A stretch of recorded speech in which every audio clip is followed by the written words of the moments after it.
You are going to hear a voice in the darkness as you hear, I say, give thanks, my friends, for we are the chosen ones.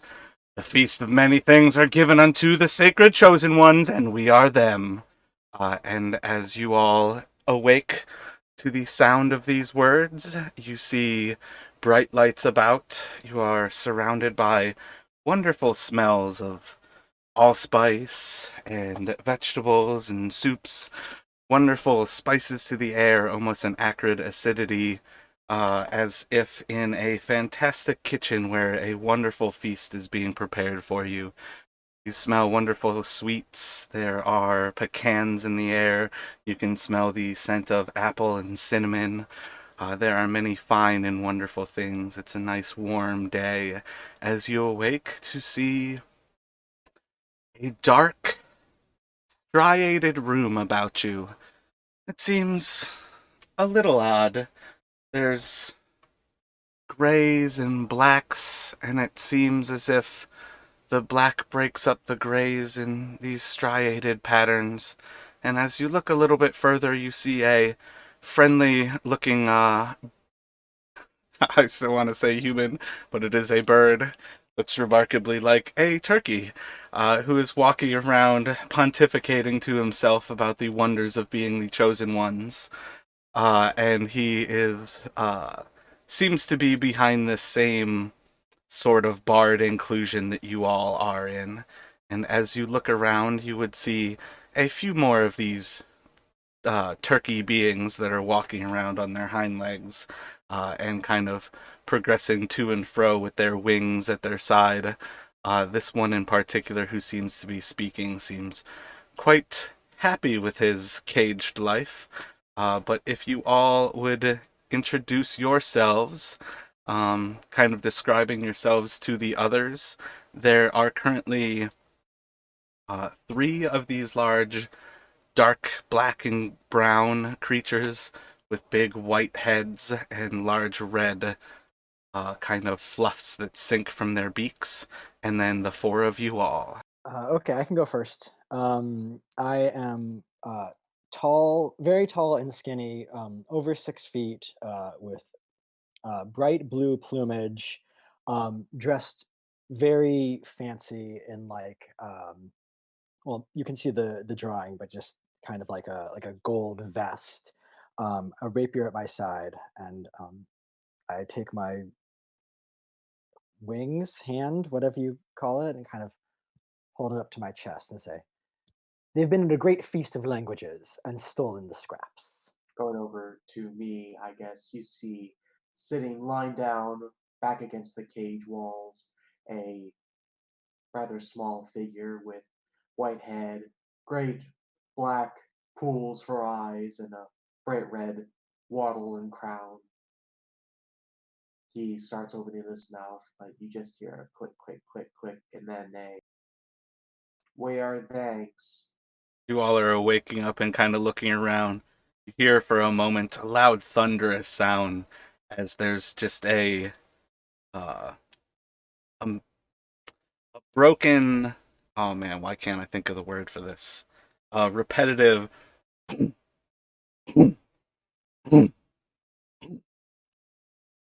Can the last two describe what they look like? Yeah, I am about 5 foot nothing with a mostly white face with orange circles around my eyes and big spiky feathers sticking out the back of my head. I wear robes of gray and saffron orange and am looking around real confused and just say, "What's that noise?" Now, as my character comes to, you'll see just an average looking um, Birdman with staff and just like some wraps on his arms and sort of like Fu Manchu looking facial hair. And I'll say, hello, friends. I don't know where we are. Just wake up. This strange noises. Two of the creatures in this room with you all are just kind of walking around back and forth, just kind of picking at the floorboards, kind of oblivious to the occurrence of you all and the speech that many of you seem to present yourselves with. And again, the creature outside seems to just be kind of walking to and fro as he speaks into the air. Well, welcome, my friends. I say it's a glorious day for us all. The feast is surely nearly prepared. It smells absolutely wonderful. Oh, are we getting to eat soon? I believe I smell some of the wonders, and there have been many, many wonderful things presented to us already. You all were just sleeping, and you'll see for the first time he seems to have like almost like orange kind of scattered across his beard, not beard, his beak, as if he has been kind of picking at some things. And in this room, you kind of see little things here and there around the room, but it seems that this is a bit of a storage pantry. As you see different like spices along the walls, different things kind of hanging from lines so they can dry out. There'd be like a I've only made a few maps, so excuse the actual sparsity of this map presented. I was planning on doing fully theater of the mind until last minute creating this, but you would see like a table that seems to have these massive brown crusts kind of lining these almost like they'd probably be about twice the size of any of you all, but they have massive just sections of what seems like perhaps little huts, and they seem to be almost like a golden brown along the edges. And perhaps that is the roof, but he seems to have a pretty similar, like, crust kind of like left around his beak as if he's been chewing from the roofs of these structures. And after a few moments, you would hear just a loud booming. You come in here have you cleaned your room? What languages does everybody speak? Common and Auran, Avian. Elvish and Goblin. Is a Celestial, and I think I took Dwarvish. Aran, Common, Dwarvish, Elvish. Alright, excellent. I'm so glad none of you chose it. I was actually worried because I actually clicked the wrong button at some point while I was creating characters, and I was worried that I would spoil it. But you just kind of hear this like droned out, very low rumble that seems to just echo through these stone halls. And as you're kind of going about things, you all of a sudden notice that this creature who's walking in the next cage over from you, as you do start to notice that you are in fact in a cage with these other creatures, he just kind of walks in and then back out of uh the actual cage, having essentially little more than the fact that the walls are there. It's not actually set up in any way small enough to keep creatures such as yourselves in, and you would notice pretty quickly that it seems that it's almost a mental barrier for the other creatures that you all currently share this with. But at present, what would you all like to do? By the pricking of my thumb, something wicked this way comes. Open locks, whoever knocks. Wonderful. We are welcome. I give them both a really weird look. So, out of character, are you saying that the bars are big or widely spaced enough that we can walk out? Yes, most certainly.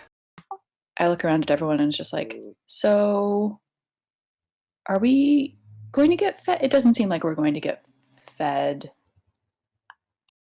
I just pick my ropes up and sort of like tiptoe between the bars and step out.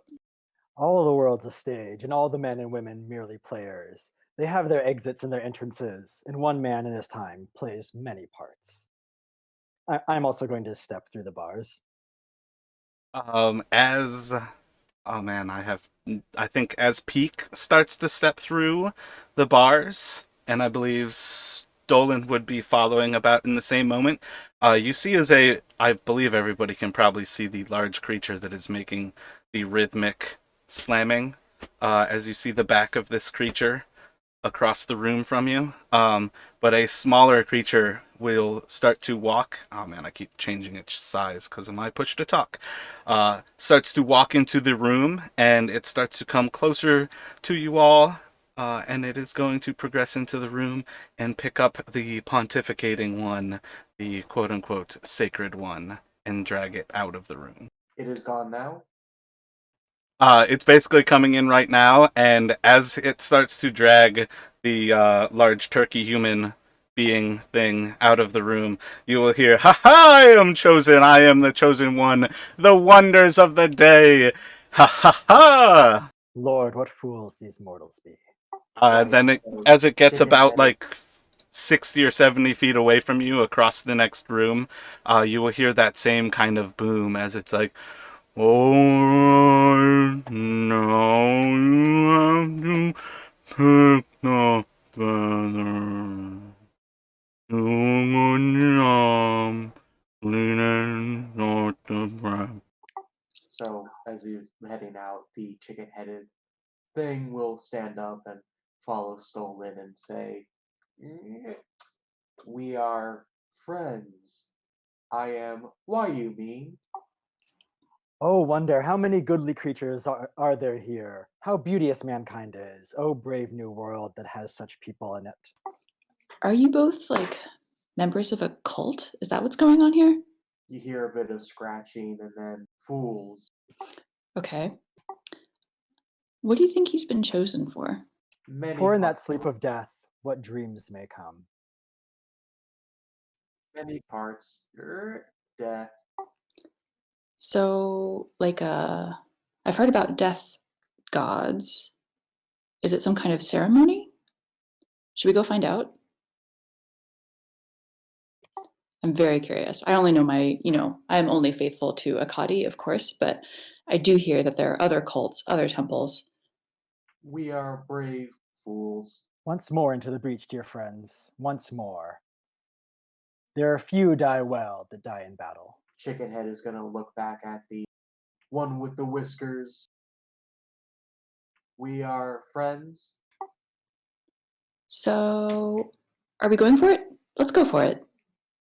Let's go crash this ceremony. As you all start to And I step out start of walking off after the chosen one.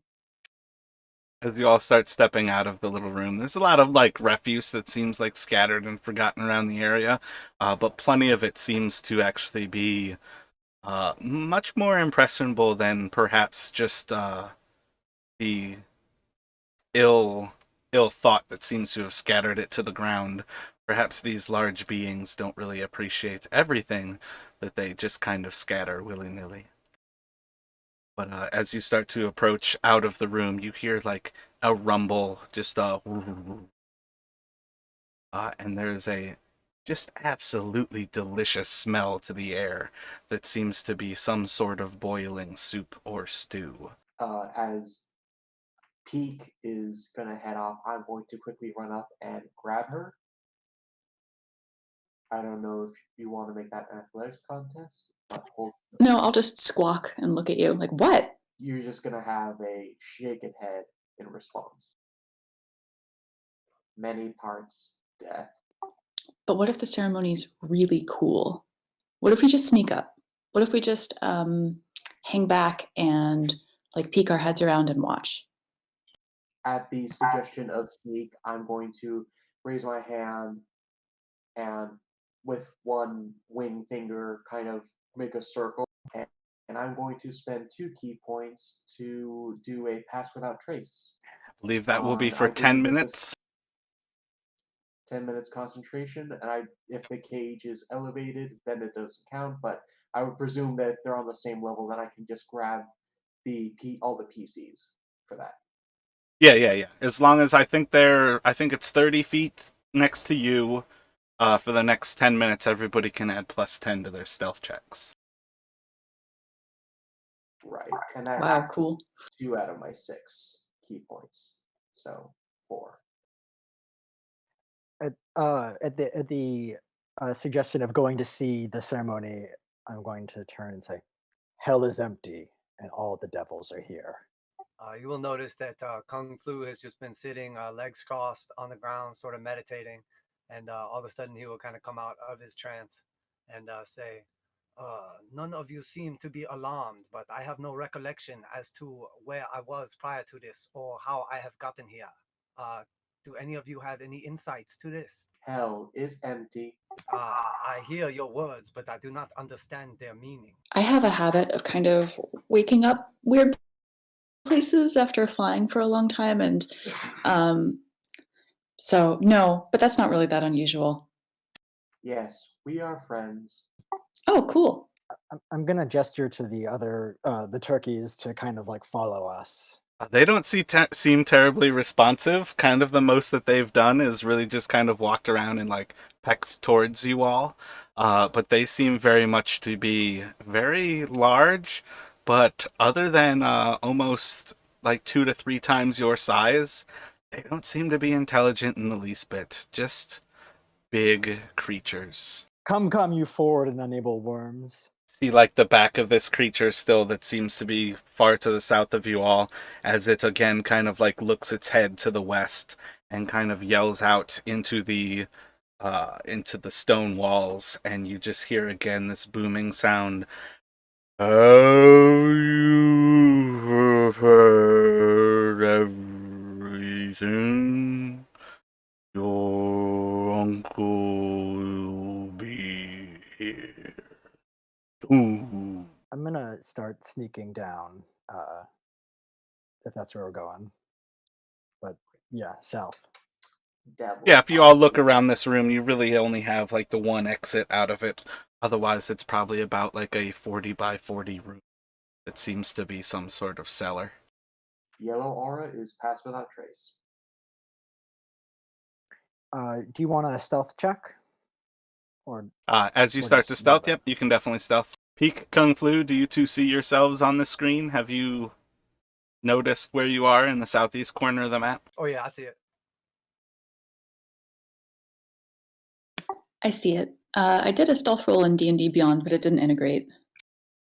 Oh yeah, my bad. I forgot to actually cover that. If you don't have it already installed, Beyond 20 is linked in the Discord, like under the resources little tab at like the top chat. And Beyond 20, if you do have it installed, there would just be like a little red die in the top right with like a puzzle piece, and the little red die will integrate the two between your D&D Beyond and Roll20.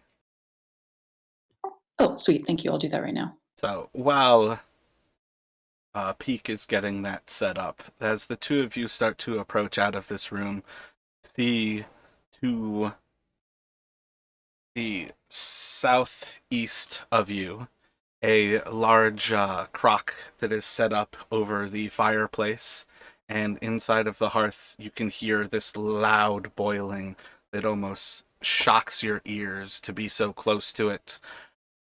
And it's just a wonderful scent coming from this pot. It seems to be some sort of perhaps a gravy or a stew, but the quantity of it is absolutely massive. The crock itself is at least 3 to 4 times your size.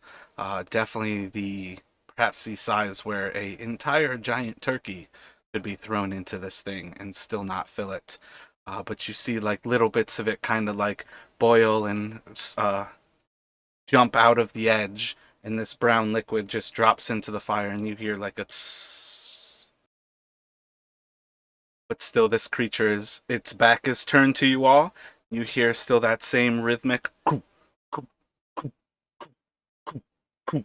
And then every once in a while it seems to turn a little bit to the east, and it's filling a absolutely large bowl with what seems to be a orange uh, thing of some sort, which is being chopped into small little pieces.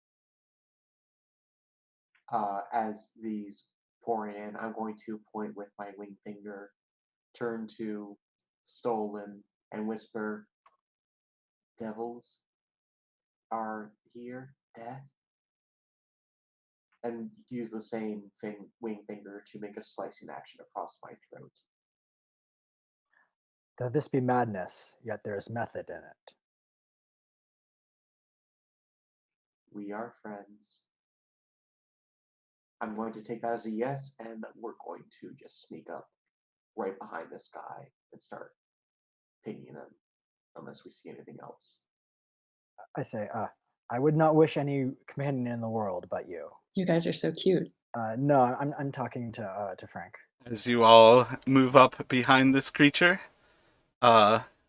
Wayumin starts a little bit of combat as they strike, and 19 will hit. Should we And roll then- initiative? No, I'll keep it as is. It's a surprise thing. All right, got it. With that, everybody can select your tokens, and you can roll initiative for yourselves. Did you have to install D&D Beyond? Or I'm still Beyond struggling 20? with it.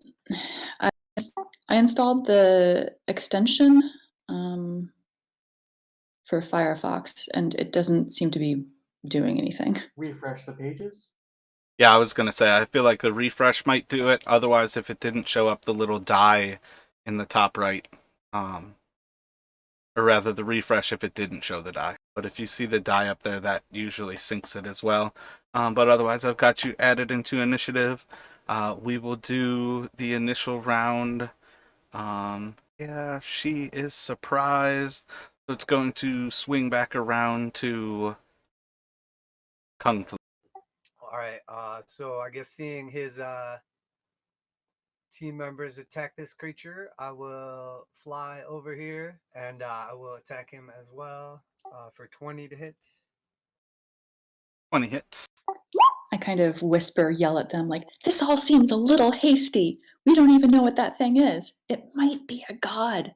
Just skip like the crit on the second roll, but the damage was what I was going for there. My bad. I think I just clicked the wrong spot on the first attack. So it should just be a 20 to hit for, I think, 7 damage. Anything else from this turn? Yeah, I want to spend 1 key point and attempt a stunning strike. What is your spell save DC? And I believe that's a Constitution save. Yeah, sorry, I was trying to get it to come up there. Where does it actually say the spell save DC on here? It's D&D Beyond features and traits. Stunning strike. It'll have the DC automatically generated. DC 14 at the end in your feats and traits towards the bottom. Okay, sweet. Sorry about that. I'm not used to this character, so. Yeah, so DC 14 Constitution saving throw, I think. It seems to not be reacting in the least bit. And is there anything else? Yeah, I'm just going to use my second attack on him. 21 for 8. And then I will say to the party, I feel we have been invited for dinner and we are the main course. Perhaps we should use our opportunity to flee. That'll be the end of my turn. And it will go to Stolen. All right, I'm going to move forward and hit it with a rapier. Roll another d20 for me. 25 will hit for 9 damage. You do have advantage, and as well the other people who are on this creature. Advantage to spend. Essentially, like, you can sneak attack, and I feel like 16 is a pretty legit sneak attack to use it on. Okay, yeah. I'm sorry. I was meaning to sneak attack with my attack. Gotcha.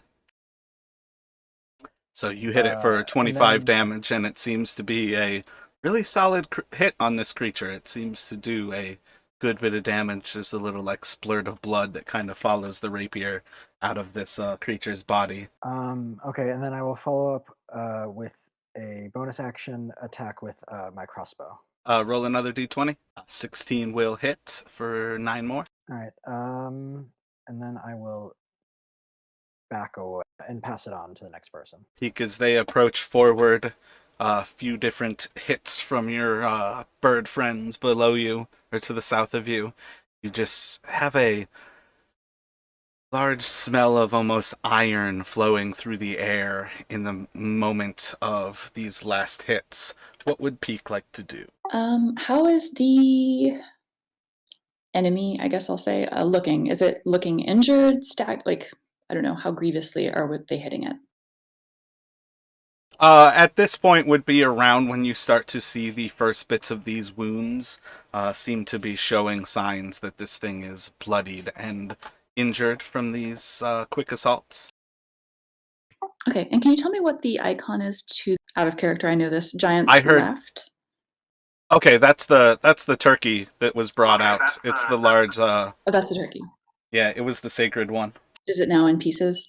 The table that it's on is well above your heads. You all are kind of like attacking like almost like the calves of this creature. But I think it's enough that you all could probably see that it is twitching in ways that are unnatural muscle spasms. Got it. Thank you. I say to the others, I don't think this ceremony is a good one to be part of. I think this is a sacrifice. And I'm going to use my heavy crossbow. So you two can attack with advantage here, as this creature is in fact stunned. Which, if you don't mind, Mako or Stolen, you can click that red die or the little the puzzle piece to the right of it, and select it so it always rolls advantage. Sure. I'm not sure. I feel like it's the open hand monk. Can you roll another d20 for me, Peak? And then the same idea when you have a moment to click that puzzle piece and click it to always roll advantage. Plus 22 will certainly hit. And can you roll damage for your heavy crossbow? I believe she already has. Oh, my bad. Yeah, sorry, I was struggling with the interface, but I think it did.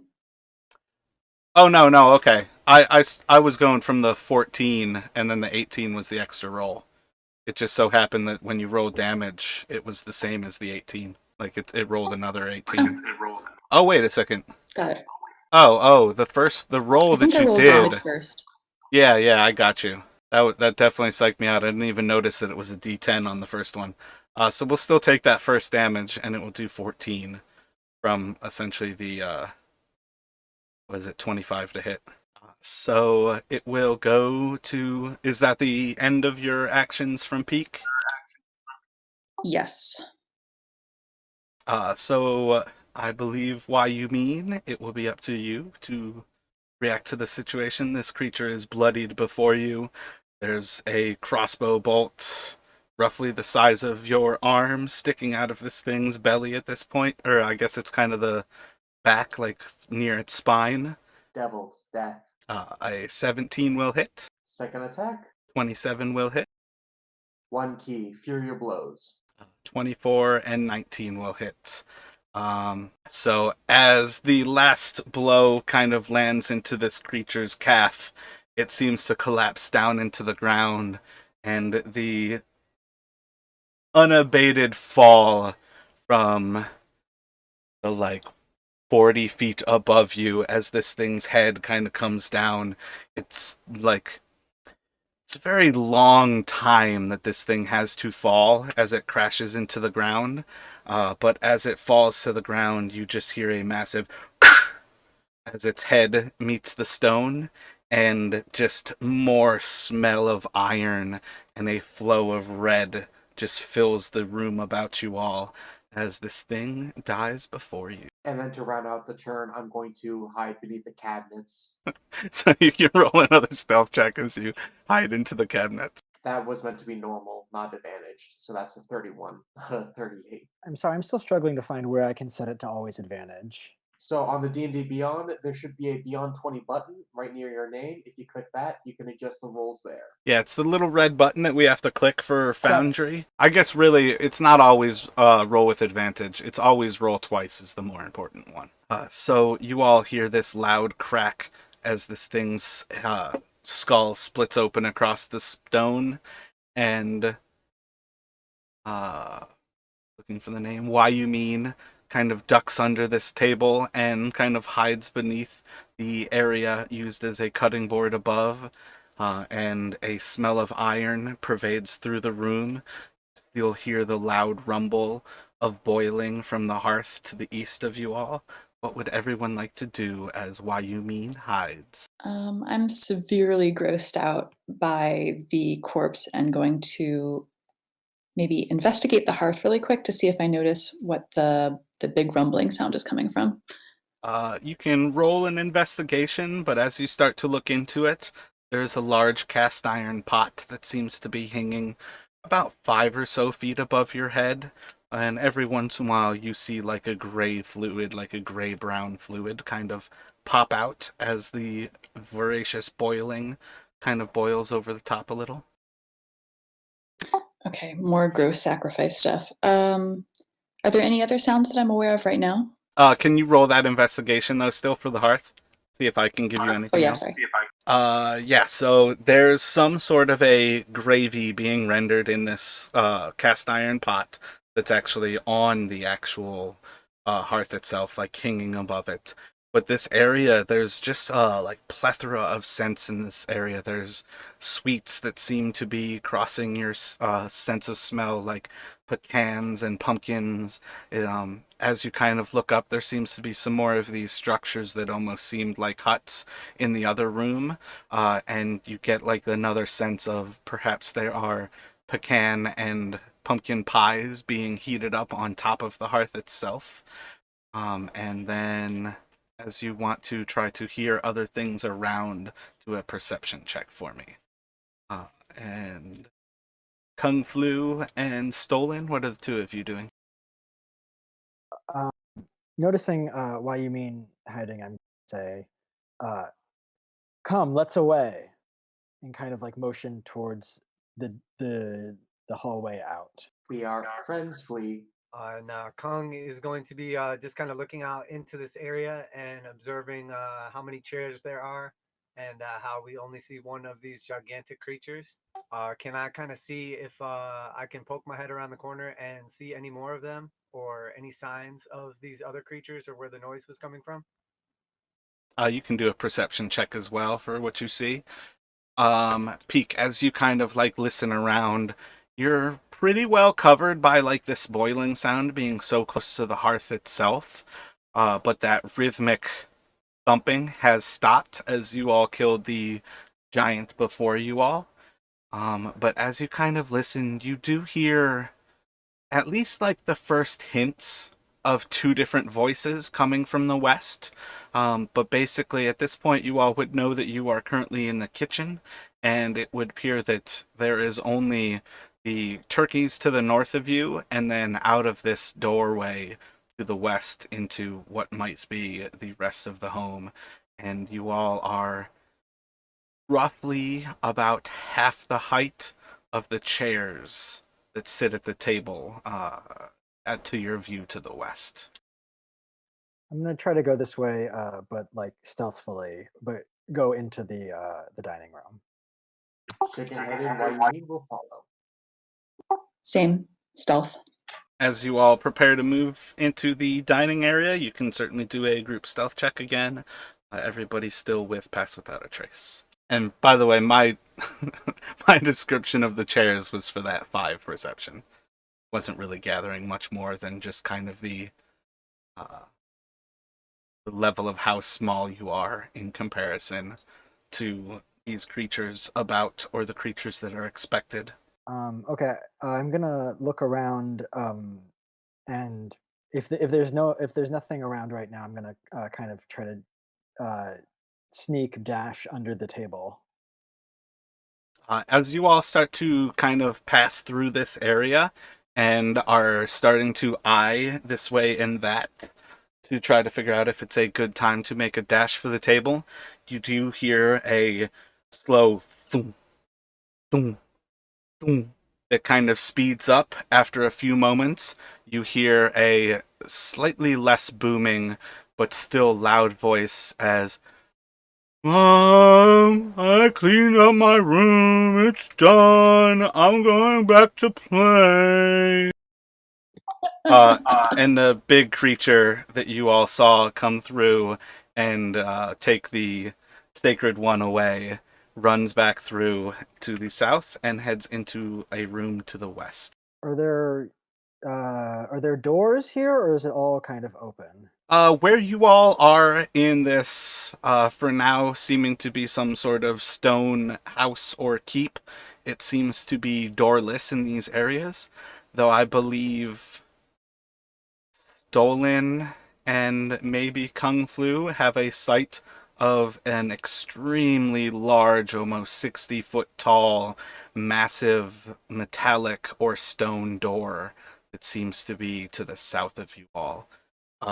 And I don't think you can see much of how it hangs, but it seems to have a few different hinges that are almost 15 feet above the ground, 30 and like 45 feet above the ground kind of thing. Like they're just massively placed across this door as it hangs from the stone. So the creature that we just saw run by, obviously the token on the screen is much smaller, but are we to assume that the creature itself is much smaller as well?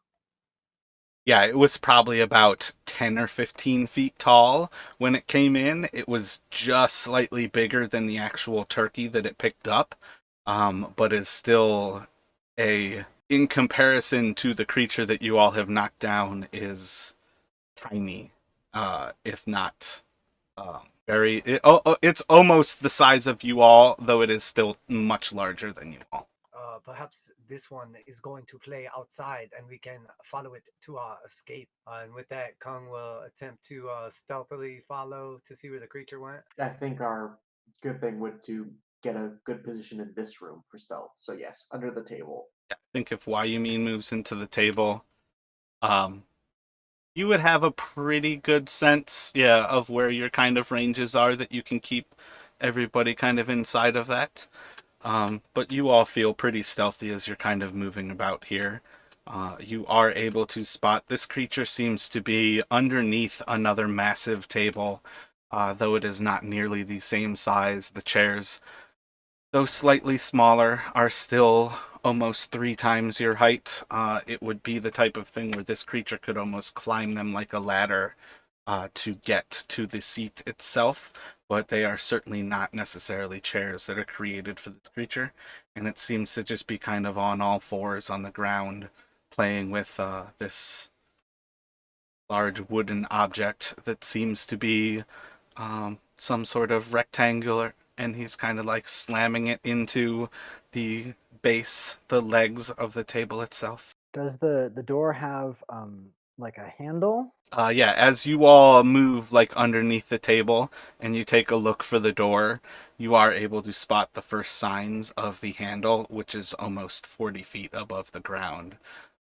Just barely kind of showing from the angle that you're looking at underneath the table and up towards this door, just barely does it show kind of the signs of the handle well above the ground, and probably almost the size of like your torso. I'm going to point at the door and say, "We are Flea," I nod my head. and then I will make a turning motion with my wing fingers. Like motioning everyone to the south. No, the hands are static. Actually not the wing fingers, but the wing hand. Uh, I want to make a symbol like I'm turning a key, but I'm not sure if that's going to come across. Gotcha. Does it look like there is like a key or a key missing from this side, or is it just a handle? Make a perception for me, and then let me have a wisdom.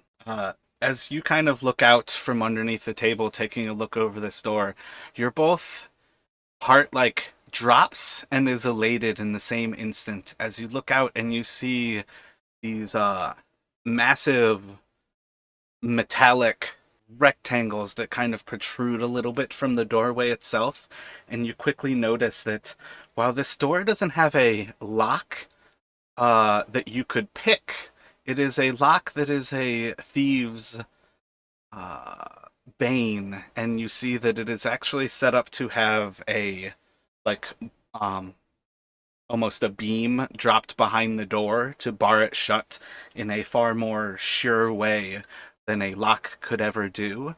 But you do notice that the beam is not in place, and while this door can be locked in a very secure way, it is not currently prepared to be locked. I'm gonna try to convey that information through a series of gestures and locking noises. So I think this is my insight versus your deception, or If you're trying to figure out what he's conveying, I would say your insight versus his performance. Yeah, do some interpretive dance for us. Yeah, I feel like that's the story of the Kenku's life. How can you convey this through interpretive dance? Please describe it to us. Yeah, I think those are plenty high enough that his performance sets the DC super low, and your insight absolutely crushes everything that he tries to convey. all right. Final question then for the door: Which way does it open?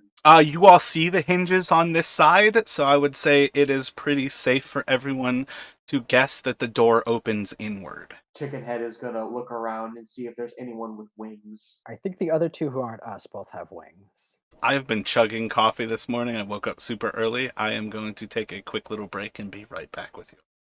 I still have my earbuds in if you have any other questions, but Sounds good. I think he's lying. He's just saying that so we don't do any stupid plans with it without him. But no. In case this is true, thank you for running this. And plan A, yes, we could have someone fly up there, or we just go around and like point one by one, sneak and get rid of everyone here. Murder the I'm- whole house? I'm thinking about escaping. I'm really curious. I want to check this whole place out. Because I could go for either. I like your interpretation. Perhaps we are not locked in here with them. They are locked in here with us. Yes, well, the way, shall I say, interacting with Mara makes me think that there's going to be unwinnable options, shall we say. what could possibly make you think that? You don't think 4 little birds that are supposed to be eaten for dinner are going to be able to take out all the giants? But yes, I'm going to motion to Meredith, I believe is the closest, and say, "We are friends. Flee, flee, flee," and point to the door. Yeah, but what's on that other table over there? You see it? Many parts. Death, death. Devils are here. There's only like 15 more giants if the chairs are all going to be taken, so I think we're on the right track.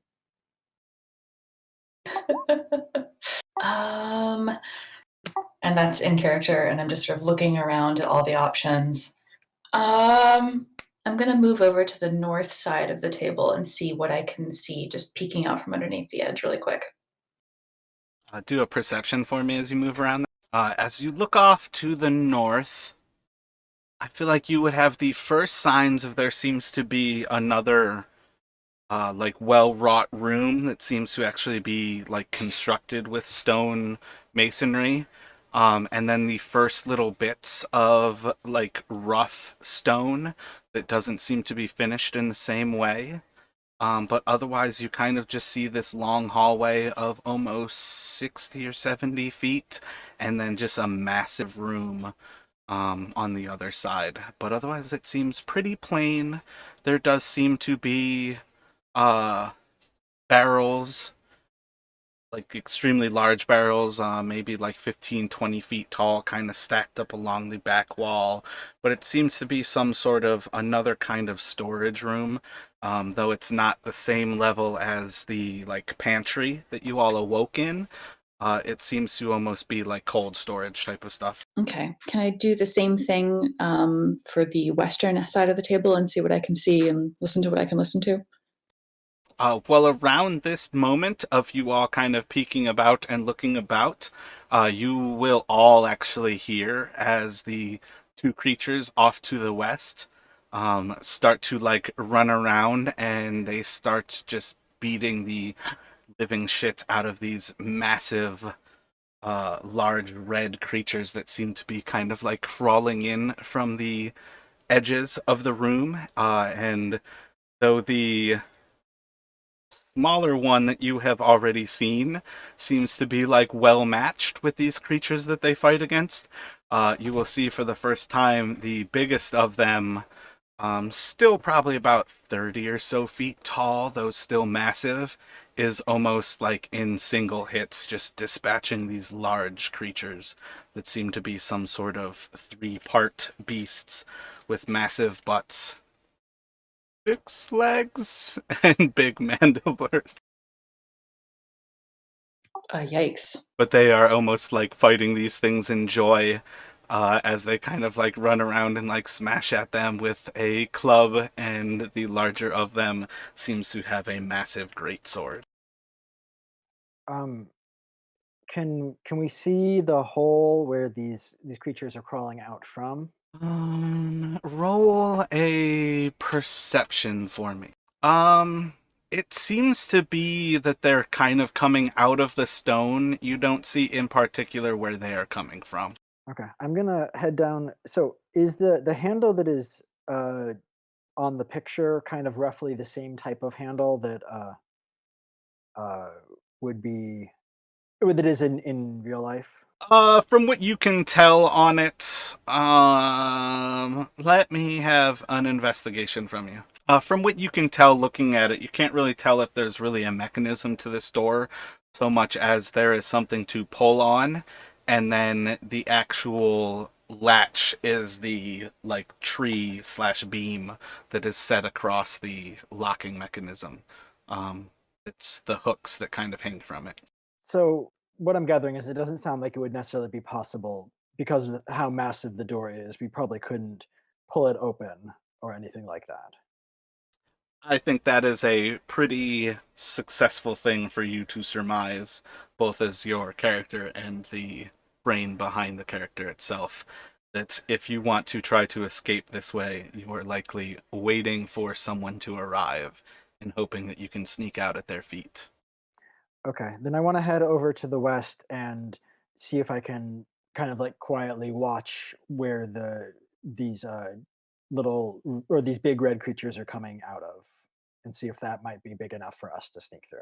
So, as you all kind of watch, they seem to dispatch them pretty quickly before there's not really any sign of, again, where they kind of came from. But these two kind of return to just occupying themselves. The larger one to the north seems to be roughly the size of the table, and from that point, you guys could probably guess it is a little closer to maybe a similar size as the larger creature that you all first fought, though is perhaps still an adolescent of sorts. How it occupies its time just kind of fumbling about on the ground. But they've already dispatched the creatures. Are there any big holes in the walls that I can see? There doesn't appear to be anything as you guys look around. I'm going to lean over to Peak Devil's Death. Yeah, it doesn't look great, but I don't know if we can get that door open. I'm going to so he's gonna say point one hand finger in a clockwise manner and make a circle in the air again, as if to say, time's running out. I nod at that. And I'll look back to you. Make one nod. We are devils here. Death. Death, flee. But where? You hear a loud yell from the west. Mom! Can I have some pie? And there's nothing but I silence. feel sad. My God, could you imagine like fried turkey and then your uncle's dead in the kitchen? Mom, Yeah, we killed Mom, I'm pretty sure. we did. I'm gonna head up this way, R.I.P. stealthily. So roll a stealth check for me. Stealthy. I'm looking for holes, ways out, anything like that. As you head into that area, it's noticeably cooler in this area of the house. There seems to be a large set of doors to the northwest of you. They are cracked open, and that's inside of the area that is far less finished. Very quickly turns to rough-hewn stone. And then, obviously, there are racks of brews and wines stored to the east in this room. And then there's just seems to be both like bags of grain almost 2-3 times your size stored around it, but this seems to be a room of like cold storage. I'm gonna look in here. So as you all step into this, there is a massive cavern that opens up before you, kind of slopes down a good bit to the north and the east, opening up to almost 50 feet wide in the immediate area, and then it seems to split off into two different directions, one to the west and one to the south. Hey, what do you see? Something wicked this way comes. They have their exits and their entrances. Peak would have seen them head through like the first sign of the other door to the north. All right, I'm gonna follow. As you kind of like spot signs in the cavern to the south of you all, see like large constructs that seem to be almost made of like some sort of hide or leather, like cows perhaps, produced into a large sofa that seems to line the south/southeast wall, and it seems to be facing towards the north and northeast. There seems to be like a little bit of sound, almost if there's a few beings in there having a conversation. There's laughter and some talk, but it seems to be like a monotonous kind of droning from the west northwest side of that room. That's down here. To the south of you all, yeah. You would see like the sofa basically on the south side. And what about where we're at right now to the west? Can we observe or hear anything coming from that direction? There's silence from the west, and as you kind of approach the northern cavern, it's just an absolutely massive cavern that just goes on for hundreds of feet. It's probably close to 150 to 175 feet, and there just seems to be massive ruins across the floor in this gigantic circle, far larger than you could really like surmise at first, but as you kind of look down over this, it kind of like slants down and into this area. As you kind of look down across it, there's clearly some sort of not like sacrificial circle, ritual circle that seems to be presented in this cave part of the cavern. I want to go check out the ruins and see if I can tell anything about them. Can I make a history check? Yeah, make a perception check for me, and then as you get closer, a history check. I will move closer to this wall. Welp. As you kind of look across the ground, it seems to be oddly drawn inside of the circle, almost like the shapes of birds. It seems kind of peculiar to you that you would notice there seems to be some sort of bird-like image inside of the circle, but you can't really place, like, why would there be a ritual circle with these birds drawn inside and ruins about? This doesn't really connect for you. And I didn't take proficiency in religion, but I think it would be kind of cheaty to ask to do both a history and a religion check back to back, wouldn't it? It doesn't really seem to be anything that kind of connects to your religious understanding. It seems pretty alien to you as to what the religious nature might be of this situation. Got it. I want to get to the bottom of this. Now I'm very motivated, so I'm gonna leave this room and start peeking my head in some of the other corridors. What is everyone else doing as Peak kind of climbs back up out of that larger cavern? I've been trying to stick to the wall and be out of sights. Same, but I want to look in the large cavern to see if there's like any little passages or anything that we can do to escape that this way. There's different areas that seem to like be massive cracks in the cavern that you can kind of move around and investigate closer. But you would have to go far closer and make a little more in-depth investigation around the cavern. I'm gonna take a look at that. And then Kung Flu, are you doing anything while you mean is kind of hiding against the wall? So the one directly to the west of us, does that just dead end right there, or can I see any further into there? What's going on? To the west from where you're looking at this point, you would see it almost dead end as like a bit of like darkness kind of swamps the area that curves off to the north there. But you would see shortly after, as Peak starts to round that area, that there is a way up north. Okay. I'm gonna sneakily go this way as well. And as you two kind of round that area, heading off to the north there, it is pretty silent in that area. Pretty quickly as you round the different areas, you do see like massive piles of leather, what appears to be clothing here and there, a very messy bed that's across the northern end of the cavern, and different like bits of this and that seem scattered about. And though it would almost seem to be an absolute mess, you could perhaps surmise that a creature roughly 3 times your size might live in this refuse heap. Stolen, as you kind of like look around the different areas, you do spot other signs of these cracks opening up, but they pretty quickly close back in. And along the west side of this area, you don't really see any sort of entrances or exits. Okay, I'm gonna keep on just kind of moving around the edges. I kind of lost sight of people. I thought I would try to keep up with Stolen at least, but unless she was moving north. I'm over in the far north end of the cavern. Yeah, Stolen has Yeah, I gone would've felt that. counterclockwise around the large cavern. Let me have an investigation from you as you round about the cavern, Stolen. Gotcha. Roll a d6 for me. and then a D100. Guys have to slow down your movement. Realize that most of the time you drag yourself a little bit, you are moving like 60 to 80 feet. Oh yeah, Oh, good wow. call. You find a large vial that's kind of glowing with like a white effervescent blue, and it's roughly the size of like your face, but there's a nice blue vial that you find inside of the cracks of that northern part of the cavern. I see.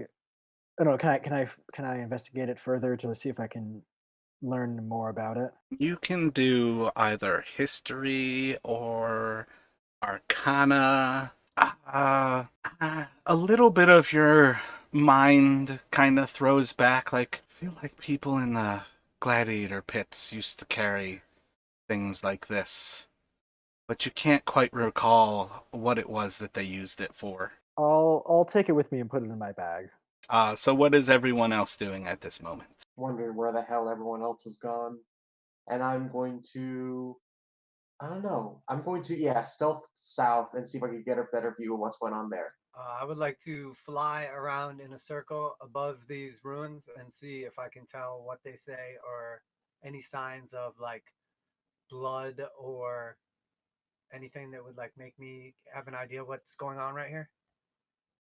Let me have a stealth check from Why You Mean, and you would have a pretty good feel for you're approaching the end of the 10 minutes of holding your with Pass Without a Trace.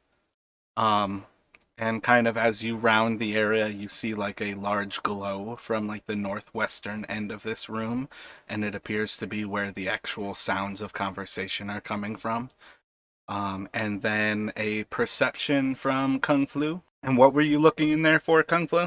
Just trying to see like, do I know what these ruins are saying, or would I have any idea like what is going on with this thing if I can't read it? You would pretty quickly spot these signs that there is a massive bird-like creature drawn into the center of this area, but the runes themselves don't really make any sort of sense to you. And then Why You Mean, you see a lot more things like scattered about this room. It is. Oh, you didn't go in that room.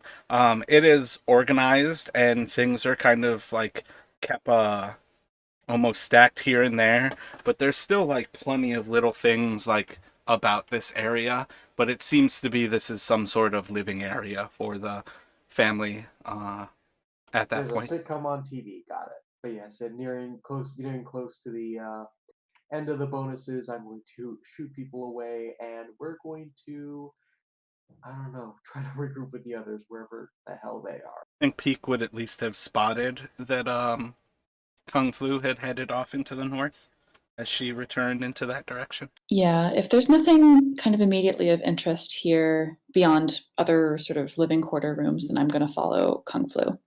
Make a perception check for me, Peak. Heading a little bit further into Sorry. the room, you do see signs like the depth perception of that cliff wall of the cavern.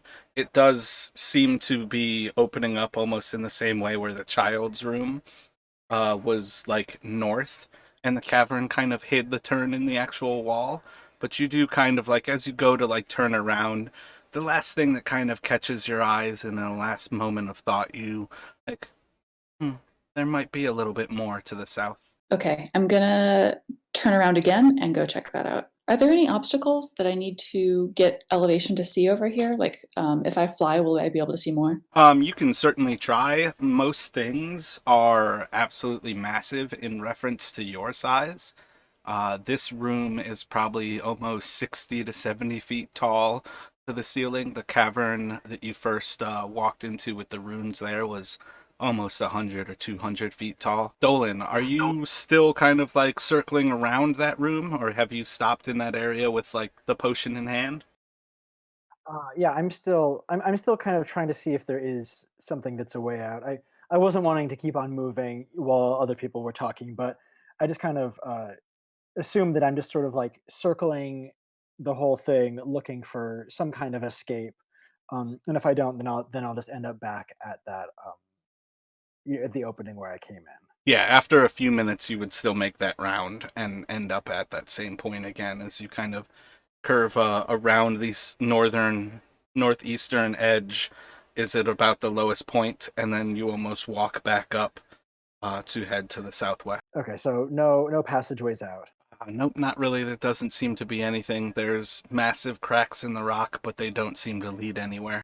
Devils are here, death. Some Cupid kills with arrows, some with traps. Is there nothing else to see of the room that I'm in currently? What might you be looking for as you're kind of looking around in there? Otherwise, just let me have an investigation.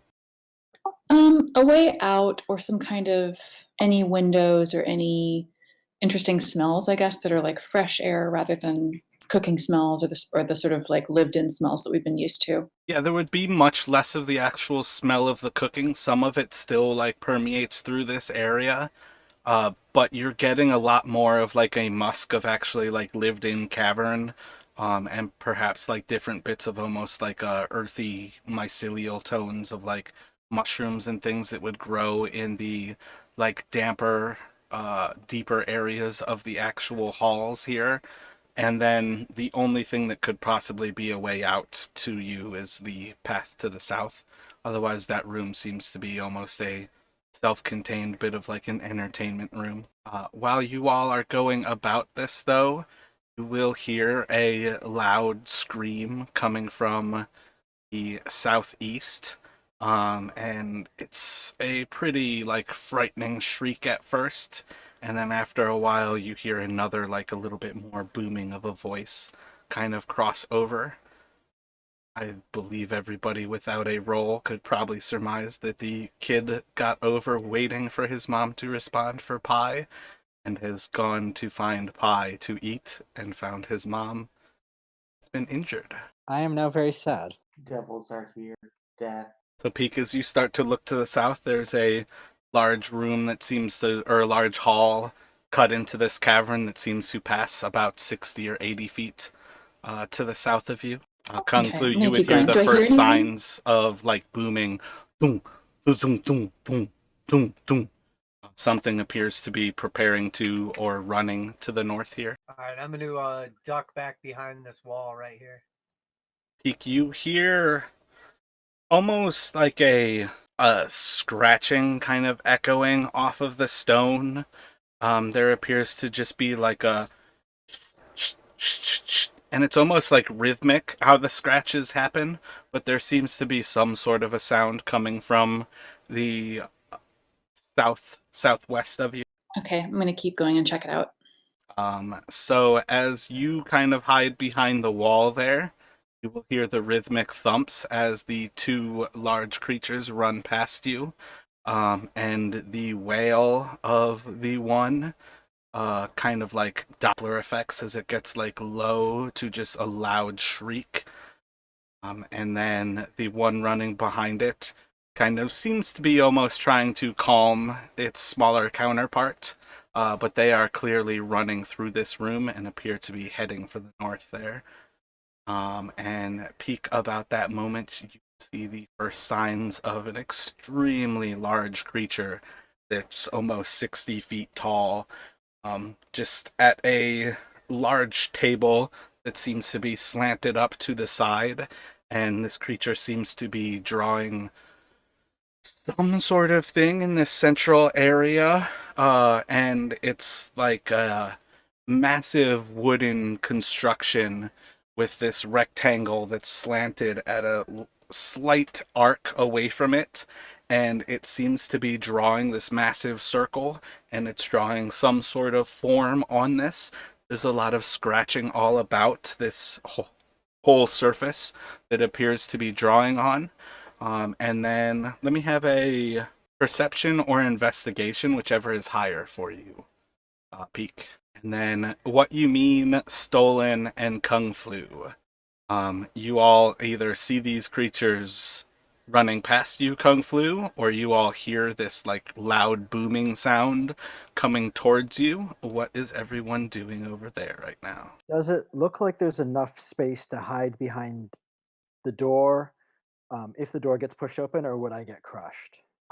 You can certainly try make a investigation for me. The doors are hinged in a way where you feel like there's a chance But you have to get pretty close to where the hinge is, because if you are next to the area, like where I think, oh, I can't think of the fucking anatomical word for towards the center. If you're where like the two doors meet up, it's more likely that it is going to slam into the wall than if you are closer to the hinge, where perhaps you won't get crushed as it slams open. I won't even bother with the check. I'm going to try to hide behind this door.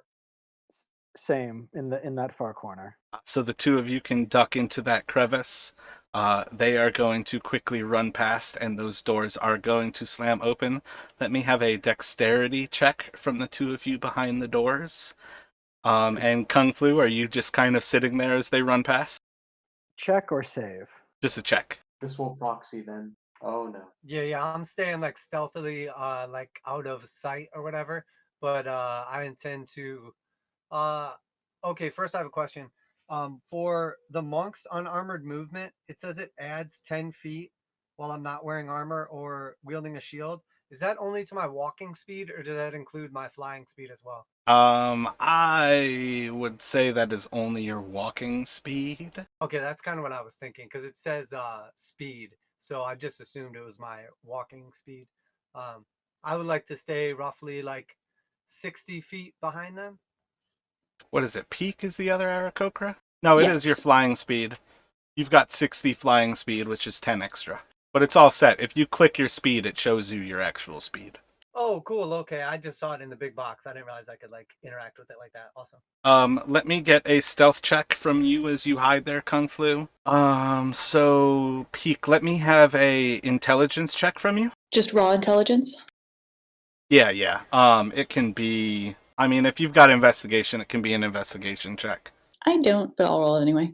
So as you're looking over this thing, you see that this massive thing that it's drawing on is like on wheels, and you can kind of establish that this is some sort of like a drafting table and or like a whiteboard for like if he were teaching some sort of classes, but he is definitely drawing the runes that you saw in the room before you in the massive cavern. And then these creatures are going to run by Kung Flu. Let me actually bring up their stats. Sorry. Always split the party so I can do 4 different things at once. Yeah, sorry about that. Are these creatures still screaming as they like run by, or are they pretty silent and just running now? Are they interacting with each other? The little one is screaming at just a loud wail that pierces your ears, and the larger one seems to be running after it, almost attempting to console in a loud, intimidating way. I believe everybody could probably establish that this is a younger and a older brother, and the older brother is attempting to do a little bit to keep the younger brother calmer in this instance. Alrighty. So as the door slams, oh man, so lucky. As the door slams open, it's going to just barely miss why you mean, and it is going to slam up to stolen, but you are able to keep yourself protected against the wall enough that though it slams nearly into you, you are able to kind of duck into the wall as they run past you. Right. I'm going to use the momentum. Are these swing doors or just one way? Because as soon as they're past, I'm going to break through and get out. Same. They swing like just the one way, but yeah, as they kind of slam open, those doors would be fully open instead of just kind of left cracked open at this point. And then this would be probably about when Peak you would start to hear the sound of rumbling to the north and the wail of a creature yelling out in a bass, but still like not nearly as long peaked voice. Thinking of the actual like wavelength of a giant. Hmm. Can I tell from what I can see of the drawing, like, does it make any more sense to me seeing it laid out like this, flat, instead of seeing it in the cavern, with regard to like the bird motif incorporation? I think this would be where you kind of connect the dots with those perception and investigations that he is trying to figure out the ritual, or perhaps is drawing up information about the ritual itself. Oh, But dang. but it is enough that at this point you are kind of realizing that something interests this like largest of the giants that you have met so far, and it is you don't have like the same understanding of arcane magics, but there is like a level of understanding of magic and how it affects the world around it, that you are able to recognize that this creature is bending the weave in some way, whether it's attempting to master that runic circle or whether it is drawing up information about it at present. Very cool. Very interesting. Which direction can I hear the yelling coming from? Is it coming from the north or coming from sort of the southeast? Coming from the north. Like Okay, time to through, leave. yeah, it's starting to like come over the sound of the TV on the wall, basically, as they're kind of running through that room now, and it's like echoing through the stonework itself. In the cold I'm gonna look for cellar. a hiding place. Make a investigation check for me. The three of you in the cold cellar. What are you doing at present? As they come around the corner, after the big creatures have run by, Kung Flu will ask, "Where is our final companion?" The chicken head will just shrug. Can you do another investigation for me, Peek? I'm gonna say, is that not strange? So as you're kind of looking around and the sound is kind of getting closer and closer, you do spot like a little bit of the stone that's just barely taller than you are, and it seems to just kind of be like knocked out in the wall to the north of you, just about like 20 feet north of you. Um, and it seems just perfect enough that if there's ever a place that you might be able to hide and not draw attention to yourself, that might be the one. The stone almost seems marbled in that area where your white feathers might seem like a part of the stone itself as well. And at about that time, the noise catches the attention of the large creature to the south of you as it kind of like turns as the last bit of your eye, like glancing around, you would spot as it begins to like turn to the sounds that appear to be coming towards it. Okay, I'm gonna hide. So you can make a stealth check with advantage for that little spot in the wall. Again, the two, I can't move them and press shift at the same time. The two are going to run past you with little or no sense to look around as they fly past and they run towards their father. You would hear the little one kind of yelling out, "Dad! Dad!" And the bigger one is, grab my list of names.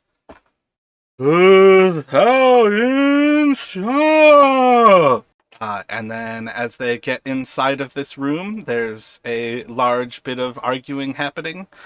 Feel pretty happy with your ability to hide there, but if you would like, at present, there seems to be nobody around you. You all might have ruined their Thanksgiving day, but they were going to ruin your Thanksgiving. It was totally Just from.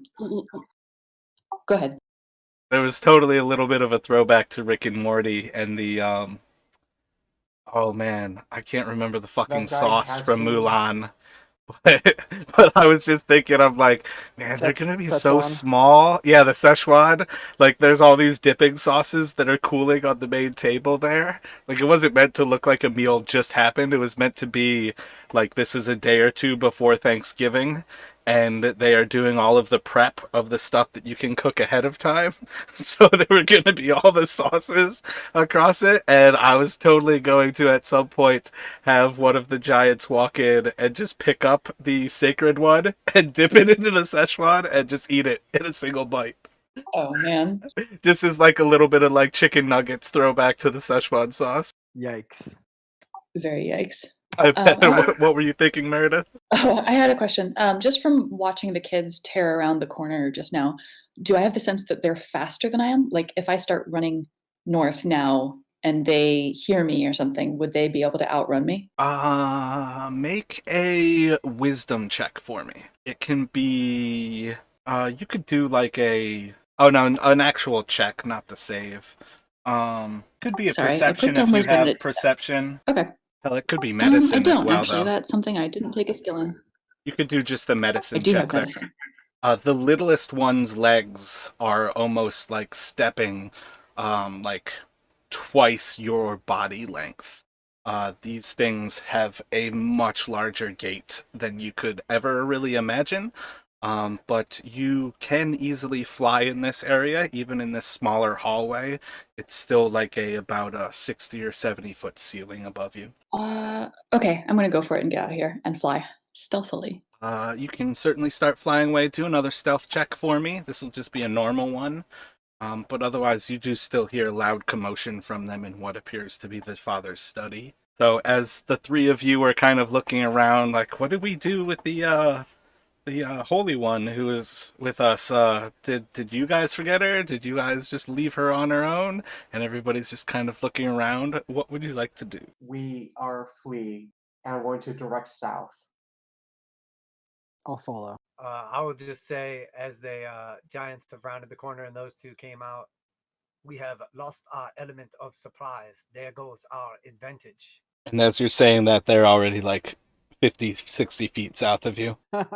You you start to hear like the first signs of like the flapping of wings as Peak kind of rounds the area heading in that direction. So you feel like you're kind of split between the two running south and the one who's coming from where you all have just recently come from. I don't know how far is fair to move myself, given that these caverns are huge. But I'm going to try to listen for the others and try to catch up to them wherever they are. Yeah, your flight is 50 feet, so if you're dashing, you can move 100 feet in 6 seconds. So you can rest pretty assured that in the time that it takes them to have whatever conversation, there's still like the wailing of the little one. I didn't actually look at ages for your characters to guesstimate how much you might know about kids on that level. Um, or really how to interpret the age of a bird into the age of a human knowledge. Um, but I would say there's some level of everybody could appreciate that attempting to calm down the little one would probably be the first thought, long before actually listening to what they might be saying. That it would like take the father a moment to actually gather their senses with their children before he necessarily like paid attention to them. Okay, can I continue moving down to the dining room? Oh yeah, you all are most certainly welcome to. I'm gonna head under the table again and kind of hide and wait for the other two if they're coming. Yeah. As Kung Flu sees Peak come around the corner, he will do like a little hover fly and then basically just say, follow me. Their next stop will be to investigate the body. Oh, thank God, Cuddy. I didn't know where you guys were. They're doing something really weird. It's definitely a ritual. And I follow him. So you fly, right? Yeah, the two of you Yeah. are Aarakokra. All right. So as we fly, he will kind of say, the other two have gone this way. Our best chance is divide and conquer. Okay, but the really, really, really big one and then the two little ones are already together. So I don't know how we're going to get them to split up. Wait around a corner and attack from behind, or I'm not sure. Next stop will be the kitchen. So you all would pretty quickly see each other back together, and you have a few moments as you kind of spot them underneath the table. So those are the only three we've seen so far, other than the one we killed, right? Well, you've essentially seen 3, and Peak has seen 4. But essentially, I think, yes, what you've asked, assuming that you now know about the father that's the largest that she would have mentioned. Yeah, okay. So when I come around this corner, I'm gonna just sort of rip into this room too and try and like fly high to the ceiling and see if I can see anything else in this room now that I know those two have left here. There are a bunch of things scattered across the table itself, but there's a whole lot of stuff to look about for. What are you looking for? Anything interesting that catches my eye, or is there a window, a way out? Any other creatures? You all have seen nothing that gives you any thought towards windows in this place. From what any of you could gather at this point, it seems to be a domicile built into a cavern itself, and perhaps that large steel door is the only entrance, perhaps the only exit. Roll a investigation for me. Roll a d4 and a d8, crushing that crit to fails. Roll a d100 and then another d100. So you see a little piece of paper that seems to be two little pieces of paper that seem to be wrapped up and wrapped in a fine, like, ribbon around their edges along the table.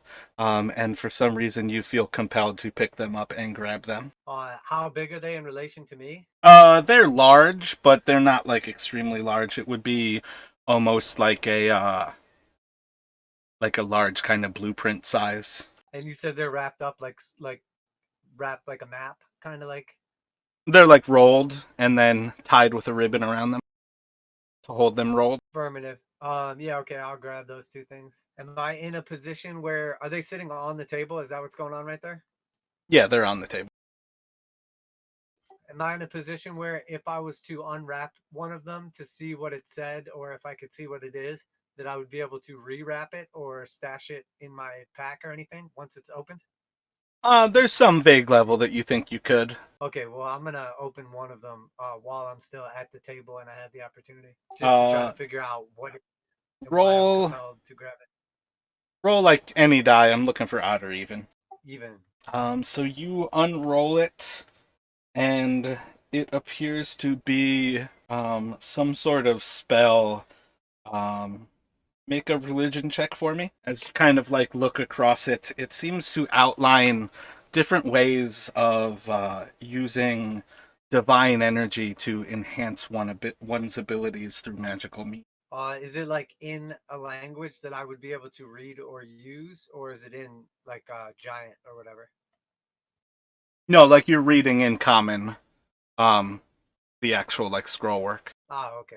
I guess for the rest of Would I? us, I'm going to hold up three wing fingers and starting with the smallest, go little, death, next finger, devil, death, next finger, God, death, and make a slicing motion. So let me have you do a performance with that, and then let me have the other two do insights with advantage. Rushing. Wow. Oh, my bad, Kung Flu. You're not there to like really spot that at that point. But the more important of them, I think, crushed it with Peak definitely understands. And forgive me if I am incorrect here in saying that Why You Mean was saying if we have to fight the three of them, we should kill them smallest to biggest. I look at Why You Mean in Why You Mean in astonishment, like, I know exactly what you said. Yes. No, wait, that sounds super dangerous. Shouldn't we just try to get out of here? I want to exasperatingly look at the door. He's like, all right, head on out, but I don't say anything. Let me have a group wisdom from the three of you. And yeah, just a normal wisdom check. Just as a reminder, like, I have no idea what I think I have no idea both out of character and in character what the deal is with the doors right now, because I was looking at something else while you guys were having your adventure, and Peak wasn't there, so I don't know if there's a difficulty. So this is the same as the check. Yeah, I got you. The actual door to the south of you all is a massive steel door that's probably like 6 times any one of your sizes. It's like 60 feet tall. Okay. I'm going to do an insight check because it's the same as my wisdom. So, let's go with Why You Want and Stolen. The idea that you could hide in the actual cage where you are quote unquote supposed to be kind of crosses your mind. That perhaps if you are caged up and they put you in the cage from the start, perhaps they wouldn't really think twice about you being in the cage again. And Why You Want, kind of the last thing that crosses your mind is, though perhaps the crossbow bolt sticking inside of the mother might be a problem. So maybe if we remove that, that would be a way for us to hide. But essentially that would kind of cross your minds that you all have that one option, that you almost belong here, and they didn't really think twice about you being caged before. So if you remove that, maybe they won't notice the other little prick of the rapier. Everything else seems to have just been Mom fell over and cracked her skull open. Right, going to go over, grab Stolen, try to get to Peak, but I don't see Kung Flu anywhere, so I'm just gonna run down towards where we slew that thing. All right, I'll come along. And then Kung Flu, let me have a perception while you're looking over your scroll. I think essentially it was a pass-fail, so I think that's enough that you would see that the last moment as they kind of run back into that room. I'll also go, psst, psst, come on. one moment. And I'll take just one more second and open the second scroll and see what it says. While he's doing that, grabbing the bolt out of the mother if I can locate it, and we'll run up to the cage. Yeah, you can most certainly find where the bolt went. She kind of, yeah, let's have her. She fell, like, kind of spun around and landed on her face. So the bolt is kind of sticking up out of her spine a little bit. But she's kind of, like, off on her side a little. Yeah, she's kind of, like, fallen to her side.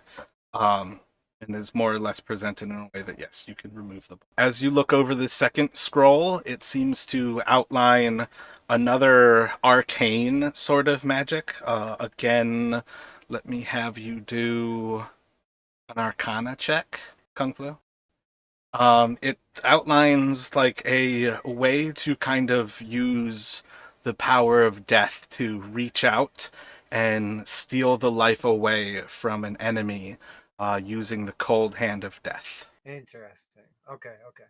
And you would like still like hear and see as Peak is kind of going psst, psst, and like waving you forward with her wing. All right, and I will grab the two scrolls and fly high and kind of stay behind this little wall right here and see when I look at the table, does there appear to be any liquids or anything on the table currently, or is it just like an empty table with just like plates or? What are you looking for liquids for? I was thinking maybe I could spill something around the corner. So when they come around the corner, there would be potential that they could slip and fall. And then we could use that to our advantage. Pretty much everything that you've seen of their containers are like well beyond the size of you.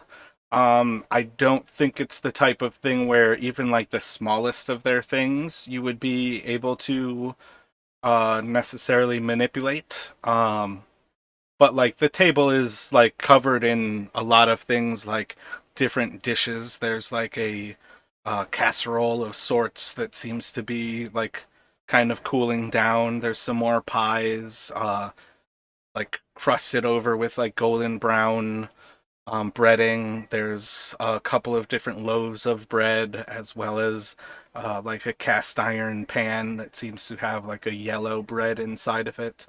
But it seems to be laden with like prepared dishes and whatnot. Okay, I got you. But there's no like wine bottles or anything on this table that maybe with like the help of Peak I could knock over or anything like that? Well, like all of these things are like twice your size to the smallest one, and you're birds, so I don't really know how much I believe you could really manipulate giant goblets and whatnot. Fair enough. It was just a thought. Come on, let's get out of here. Where is out? I have seen only one door and it is far too big. I don't know. I'm not sure what's going on, but the other two went back towards the kitchen, so maybe they have a plan. And I'm going to flap over that way. As she kind of like flies away, I'll say, you are headed to the same place as the adversaries. I left them back on the other side. Exactly how to describe the room that I used to be in with the drafting table, but I'll try to flap and gesture and like that way. That's where they're going to come from. Can I do a perception to see if it sounds like they are coming this way or if I can hear anything as of yet? Yeah, you can make a perception. 23. You hear probably the first signs of like quiet coming from the north. The echo of the wailing seems to have stopped. But it sounds like they're coming, but from it in a distance. Well, what I mean is like before there was like an echo through the stone of the youngest of these children like yelling, and that sound was permeating things, and this is the first moment where as you take a moment to listen, there seems to be silence. Okay, I got you. My goal is to make sure that I don't get stuck in that room when they come around the corner. I would rather be where they're not going. So if I can assume I have enough time, I will fly across there and try to see what everybody else is doing. Yeah, at present, I think you would think enough of that would be possible. Once in the cage, I'm going to take a look at the crossbow bolt and try to break it into pieces and then hide it amongst my clothes. Yeah, there's different like levels of like refuse and like things scattered about the bottom of the cage. There's like hay and type things, so it wouldn't be too difficult for you to essentially hide it either underneath or around the cage, like in the back, there's plenty of um, things kind of scattered about. These giants miss a lot of things around the edges of these different rooms that seems far too small for them to pay attention to. So as you break it into pieces, I think it would be sufficient that you could hide it both on your person or around cage itself. Wooden parts around the cage, anything glinting, I will keep. So I think most crossbows still use fletching, so you would probably at that point kind of like keep the fletching because it's likely a little bit brighter than just the wood itself would blend in, and then the actual like point of the arrow. Yeah. Peek and Kung Flu are rounding the corner into the kitchen, getting their first sight on Stolen just outside of the cage, and then Why You Mean just inside of the cage as the two giant turkeys kind of pick at him while he breaks apart the crossbow bolt and pockets the fletchings as well as the arrowhead. As the other two round the corner, I'll yell out to them, "Come, let's away to prison. We two alone will sing like birds in the cage." Is that a good idea? We must use the element of surprise. Wait until they come around the corner and strike from behind. Quick out of character question. Would it be, if we can just walk between the bars, then we could definitely, I don't know, attack from between the bars, right? Yeah, there's nothing necessarily that would keep you from doing pretty much anything between the bars. They're probably roughly about like half your torso's width. So it's like you can pass easily between them. They don't really block too much of your sight. Okay.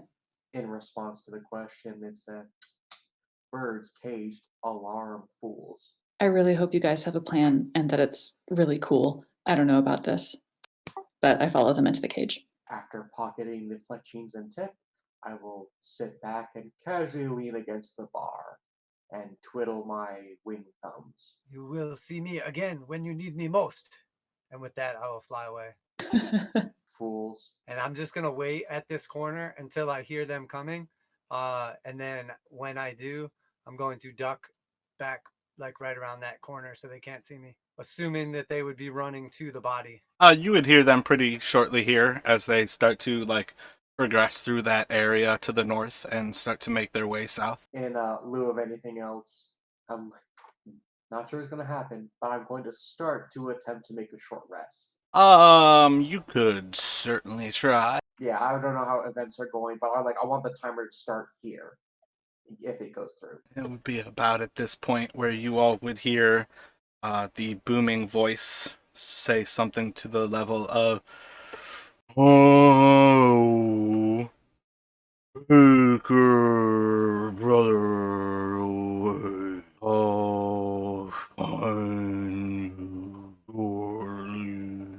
And just for a moment, the three of you would see a little sign of the two younger giants as the father appears to bend over the hill giant and investigate what has happened. Mother. Hope he sucks at the check. So fucking lucky on both of those things. You kind of hear like a little bit of almost like a weeping from the south as he kind of cradles his wife's head. And the two little ones seem to head off. Yeah, the level of how fucking funny it would have been if those two giants walked off to their little playroom there would have been fucking amazing. It was a quarter of a chance which direction they went, and they chose an interesting choice. So at present, you all see as the largest giant seems to be down on the ground, cradling the hill giant, and Kung Flu you would hear as the two others seem to progress back off to the north. What would everybody like to do? Giants by itself. I'm going to look to the others and whisper a devils are here death and start to get up. I would like to stay sneaky and peek around the corner. And once the other two giants are like out of sight up the corridor, I'm going to get ready to pounce. They would be gone pretty quickly. You start to hear like the end of their sight, and you're able to spot like the littlest bit of the sign of, I believe Peak described him to you as the largest of the giant. Okay, so as I see the two of them go up and out, I'm going to fly across, and then now I'll be like positioned behind this wall. How high are you flying, and are you landing afterwards? And then roll a stealth check for me. I'm gonna go with the low fly, like under the table, like sneakily in between the chairs. And as far as landing, I think I'm just gonna hover low once again, but not quite land yet. All right, it's about like an 80-foot ceiling in that room. Yeah, I'm trying to stay low because I figure if these big boys are if he's big, I want to be far from sight, so I want to be low.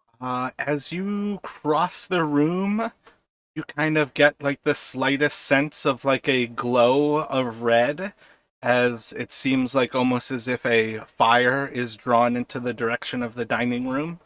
And then a few moments later, it seems to pass back out of your sight. Okay, I'm just going to hang tight for a moment and just try to observe if I can figure out what's going on or if I should see any commotion or anything like that. Peak and Stolen, what are you two doing? When Wayumin is kind of gesturing to go, I say, "Sound trumpets, let our bloody colors wave, in either victory or else a grave." Akadi, protect us all. And that seems like a good enough thing to me. I'm going to start booking it south. Just full on running? Because there's urgency, but I want to get the drop on this guy. So I'm going to slip out of the cage, go to the corner, and then try to see if I can sneak down.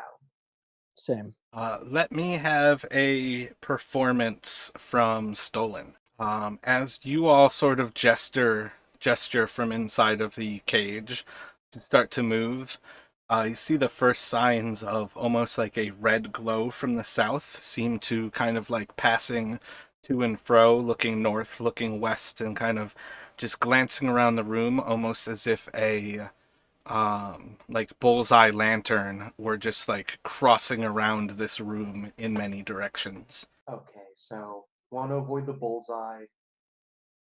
I actually want to pause a minute, see if it checks out the north room, because if I don't see it for a few seconds, I presume it's going to go west, and I will try to sneak in after. Shortly after Stolen said his little line there is when it like crossed to the north and would have for a moment gazed into your area, or rather lit that northern area with a like glow of red fire. Yeah, I'm just going to shudder at that and stay put, wait for it to move on. Same. So as you all kind of back off again, there's still like a little bit of the sound of weeping, but otherwise it seems relatively still in this area. Alright, but the redness, has it gone from the north? It doesn't appear to be in that direction, like lighting up the northern room at all. Right, so, not lighting up. I'm going to swoosh out of the cage and go up against the wall and then take a look around the corner and see what I see. I'm gonna follow. We Same. have a stealth from the three of you as you leave the cage there. No bonus. Cool, cool, cool. You all hear a loud, booming voice coming from the south, in a very similar, like, kind of wailing sound as the tears that you've kind of heard, and you just hear a slow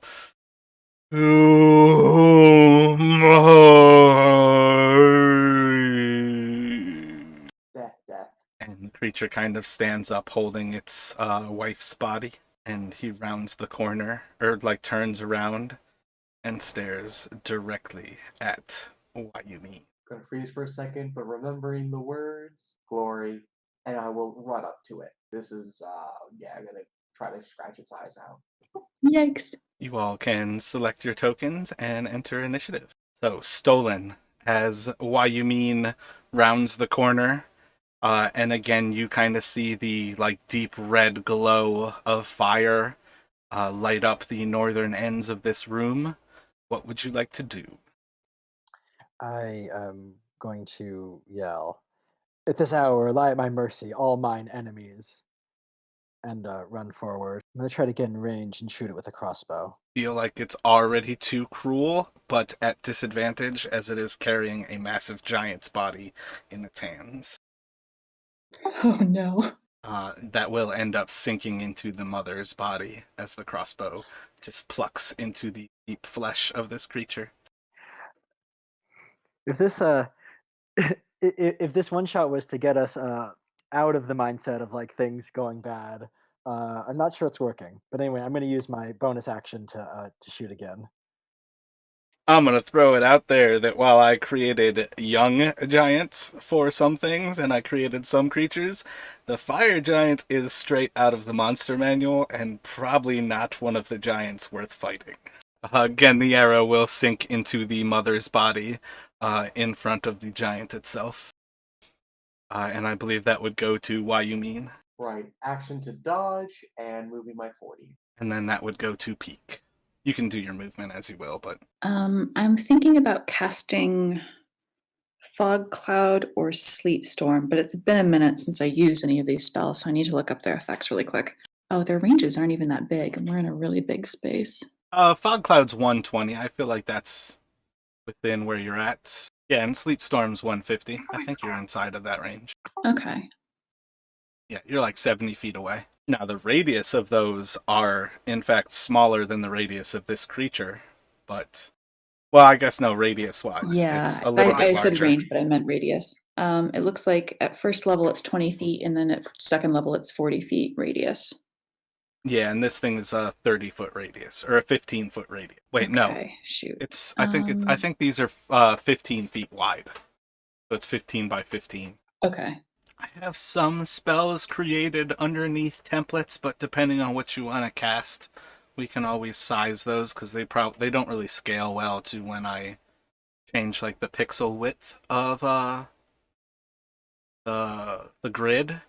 So you could kind of pick any of those from spells and templates to use as the actual template of where you want to cast it. I think you have access to all. Yeah, they're under all players. So, like Sleet Storm, you could grab like the Ice Knife, or Fog Cloud. Good one necessarily for Fog Cloud, but perhaps the Minor Illusion. Okay, I think I'm going to cast Sleet Storm and make the terrain covered in ice around the giant. And I'm wondering if maybe it would have a disadvantage on dexterity saving throw because it's carrying its the body. You can certainly try. All right. Oh yeah, that's massive. So let's see. I may want to center it a little bit off center from the actual giant so that I don't so that I give friends room to maneuver outside of the range of the ice. Yeah, I'm about to size it for you, and then I think you'd be able to place it from there. Okay, thank you. So that's the 40-foot radius. Large.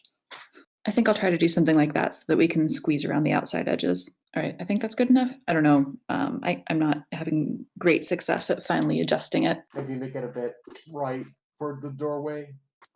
Yeah, Okay. I feel like that. I already kind of stole it where you probably can't move it anymore. Yeah, I can't move it anymore.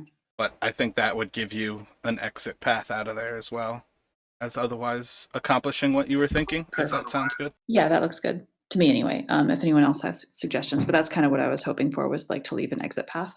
Looks good. When a creature enters the spell, I'm not sure if that counts as entering the spell. I feel also like says- that's more going to affect it when it starts its turn there, and then if it goes to move afterward. Yeah. So at present, it would become heavily obscured as sleet and ice just starts to bombard this area. The red glow that seems to be lighting the north would immediately be snuffed out, as you all would hear just a loud, like, hissing sound from within this, like, cacophony of ice blasting into this room. You would still hear some sounds of this creature's wail, but it would definitely be a loud din that the actual sleet and ice kind of covers with everything. And I believe if you took a move, if you don't care or have rather a bonus action at this point, it would go to the giant itself. I don't really think I have anything cool I can do, so yeah, I'll just stay put. Actually, maybe I'll move back and hide behind the corner a little bit if I can take partial cover. Yep, if you Like have more there. movement, you certainly can. Okay, I'm set. So it is going to yell out in a massive wail. Let me have everyone make a Constitution saving throw for me. You have proficiency in the save, Stolen? No. All right, word. So Stolen and Kung Flu, the two of you are going to. It's not going to be like a large effect, but you are essentially like taking a moment as you are currently deafened by the creature. But at present, you're just kind of like ears ringing from this yell. And it's gonna huck the body at you guys. It's gonna throw its wife's body in at disadvantage as it's doesn't really know where anybody is at present. So there's just all of a sudden out of the sleet storm, the massive body of the hill giant that you all murdered is going to just crash up against the wall there. And that is going to be what you all sense from this moment. Kung Flu, you are currently deafened, but you have a pretty solid idea of what has happened inside of there. I don't think you could see the sleet as of yet, but there is a massive sound of both the ice and then the wail that has currently like caused the ringing in your ears. And everything just seems kind of silent as there's just a perpetual like ring to your being right now. It's like Saving Private Ryan after like one of the explosions. Yeah, I feel like it's more bass than the actual ringing of that because of how its voice would be, but I don't know enough about tinnitus to really understand like if it would be a ringing just because of how your ears work or if it's a ringing based on like the high pitched of an explosion where this was like a bass yell. Okay, when I fly around the corner, do I see the giant still standing, or did it fall over from the thing we're doing? I think with heavily obscured, I don't know enough about the heavily obscured. I don't think you Yeah, guys can't can see really it. see that far in. No, but we might hear it you if it read the thing fell. though, it says if you read the thing though, it says sleet falls in a 20-foot tall cylinder. So if he's over 20 feet tall, he would be like clearly sticking out of it. Oh goddamn! Yeah, But yeah, if okay. he's I not remember over the 20 20. feet tall, You see. Oh shit, yeah. So he looks over the whole thing, so he wouldn't actually have to throw at disadvantage like that. How embarrassing for me. I forgot that it had like it wasn't just infinitely tall. Yeah, oh, my you're good. bad. I thought you were using it to try to like make him fall over. That was the whole point. So I didn't I realize it was rolled like a got a 3 for the I was most direction. excited about the terrain. I think it's going to chuck the body then at why you mean. So it would still Still be at at disadvantage because you're dodging, so it would be a 16 to hit you why you mean. 20 AC now. So you would dodge out of the way as the massive body of the giant flies and kind of surrounds you into that corner. And yeah, otherwise you see about 40 feet of the giant standing above the sleet storm. Okay, gotcha. All right, so I'm gonna fly forward a couple feet, and then I will fly above the sleet storm to get close enough and see what's going on. Oh, maybe one more. So that's 40 feet so far, and then I will do an attack against him. Oh, real quick, did the giant make a dexterity saving throw when it started its turn? I don't think it has to make a saving throw. It's only when it enters the area. Oh, When starts it's his turn there. when it starts its turn there. But when it starts its turn in the area, if it's concentrating, it must make a constitution saving throw. No, scroll back up a little bit. It's right after the enter its turn. Oh, okay, my bad. That's like at the end of that section. Yeah, sorry, that's what I meant about it falling over. My bad. And that was before it threw it. Yeah, it would fall. So it would go prone, take half its movement to stand back up. I don't think otherwise its turn would change that much. But it's essentially standing back up at that point. Okay. So as long as it's stood back up and I can stay above the sleet storm, I will fly in and go for an attack. 23 to hit. 23 will hit. All right, and I'm going to attempt a stunning strike and spend another key point. And it's a DC 15. 14, I believe. It is successful. With a plus 10. Okay, interesting. All right, so seeing that, I will do, so it'll be 7 total damage. I will do one more attack on him. A 16 will miss. And then I will use a bonus action to just do an unarmed strike after that. 26 will hit. 26 for 10. And with that, I will say, it is time to go while he is distracted. And then I will fly back another. That was 40 feet, so I will use another 20 feet to get away, and that will end my turn. He will swing at you and miss wide, as a sword roughly 4 times your size just swings right underneath you in like a little bit of turbulence, kind of like shakes you to the side. Do I get an extra 5 feet of movement from the wind? No, but you don't get cut in half in a single attack. No, I'm just kidding. And it will go to Stolen. All right, so I'm gonna use my movement and a dash and a bonus and my cunning action to dash again to get 90 feet. I'm gonna head. I'm gonna kind of try as much as possible with the ring in my ears to like motion everyone to follow me. That about right? If you measured it, that's fine. Okay, that's my turn. And why you mean? Yeah, since I can no longer see any enemies to surprise attack and not getting a good grasp on that, I'm going to follow the advice of Stolen, and I'm going to use the dash action. And then on to Peak. I'm gonna follow their lead and dash over to where they are as well. Are you running or are you flying? Flying. How high are you flying? And are you landing or are you staying in the air? Probably not that high, but above the range. Well, actually, maybe I would want to stay pretty low. I guess close to the ground as possible and staying airborne at the end. Rushing those saves. He's going to fall and regain his footing again as he stands back up. And going to hear a little moment as he seems to be reaching around. And he is going to chuck a pie at Kung Flu for a 23 to hit or 33 apple pie damage. Holy shit! Wow. I'm gonna use a luck point to make him reroll that. 28 should still hit. He's CR9. Barely? He was not supposed to be fought. I was just kidding when I said barely hits. So I'm taking the 25 or the 33, right? Yep, 33. You would certainly taste a pretty wonderfully spiced apple pie. Seems to be a nice sweet baking pie or baking apple that they seem to be harvesting from somewhere. And if the mother was apparently a wonderful baker. Stop driving in the guilt. A very damaging baker. Oh, that's my favorite part about D&D is like the gray area of how anything you do is absolutely evil on some level because these shitty giants were just normal people in their own right. This apple pie tastes like blood. Oh, that's my blood. And then it would go to you, Kung Flu. Okay, he's not moving. He's just standing right there after he throws it. His movement was basically taken up like standing on that one. He's kind of like in the slip and slide action right now. Affirmative. So I'm gonna go ahead and use that scroll that I have, the second one that I looked at that I'm not really sure what it does, but it like something about possibly potentially stealing some life. You can roll, I believe it's an Arcana check to cast a spell that you cannot cast. 22.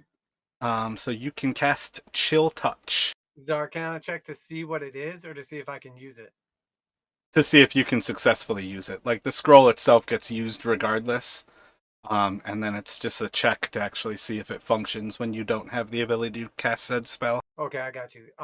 Do I know what Chill Touch does? Like, because I as a player can't think of it off the top of my head. Spell attack. So that would be, for a monk, I guess your intelligence still +8.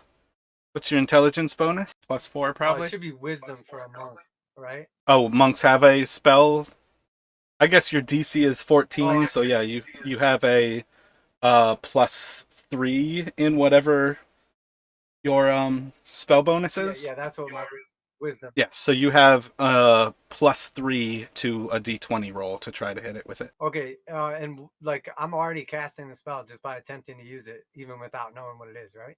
Yeah, the Arcana check that you rolled was using the spell, regardless of whether it's successfully cast. 19 will Okay, hit. so a 19. So it I takes. guess what my question is, do I have to actually touch him, or because I can't really think? No, about the Chill spell. Touch is a psych out. That's why I described it as using an undead hand to deal damage to something, because chill touch neither touches nor does cold damage. It Okay, is okay. a I was thinking necrotic ranged spell.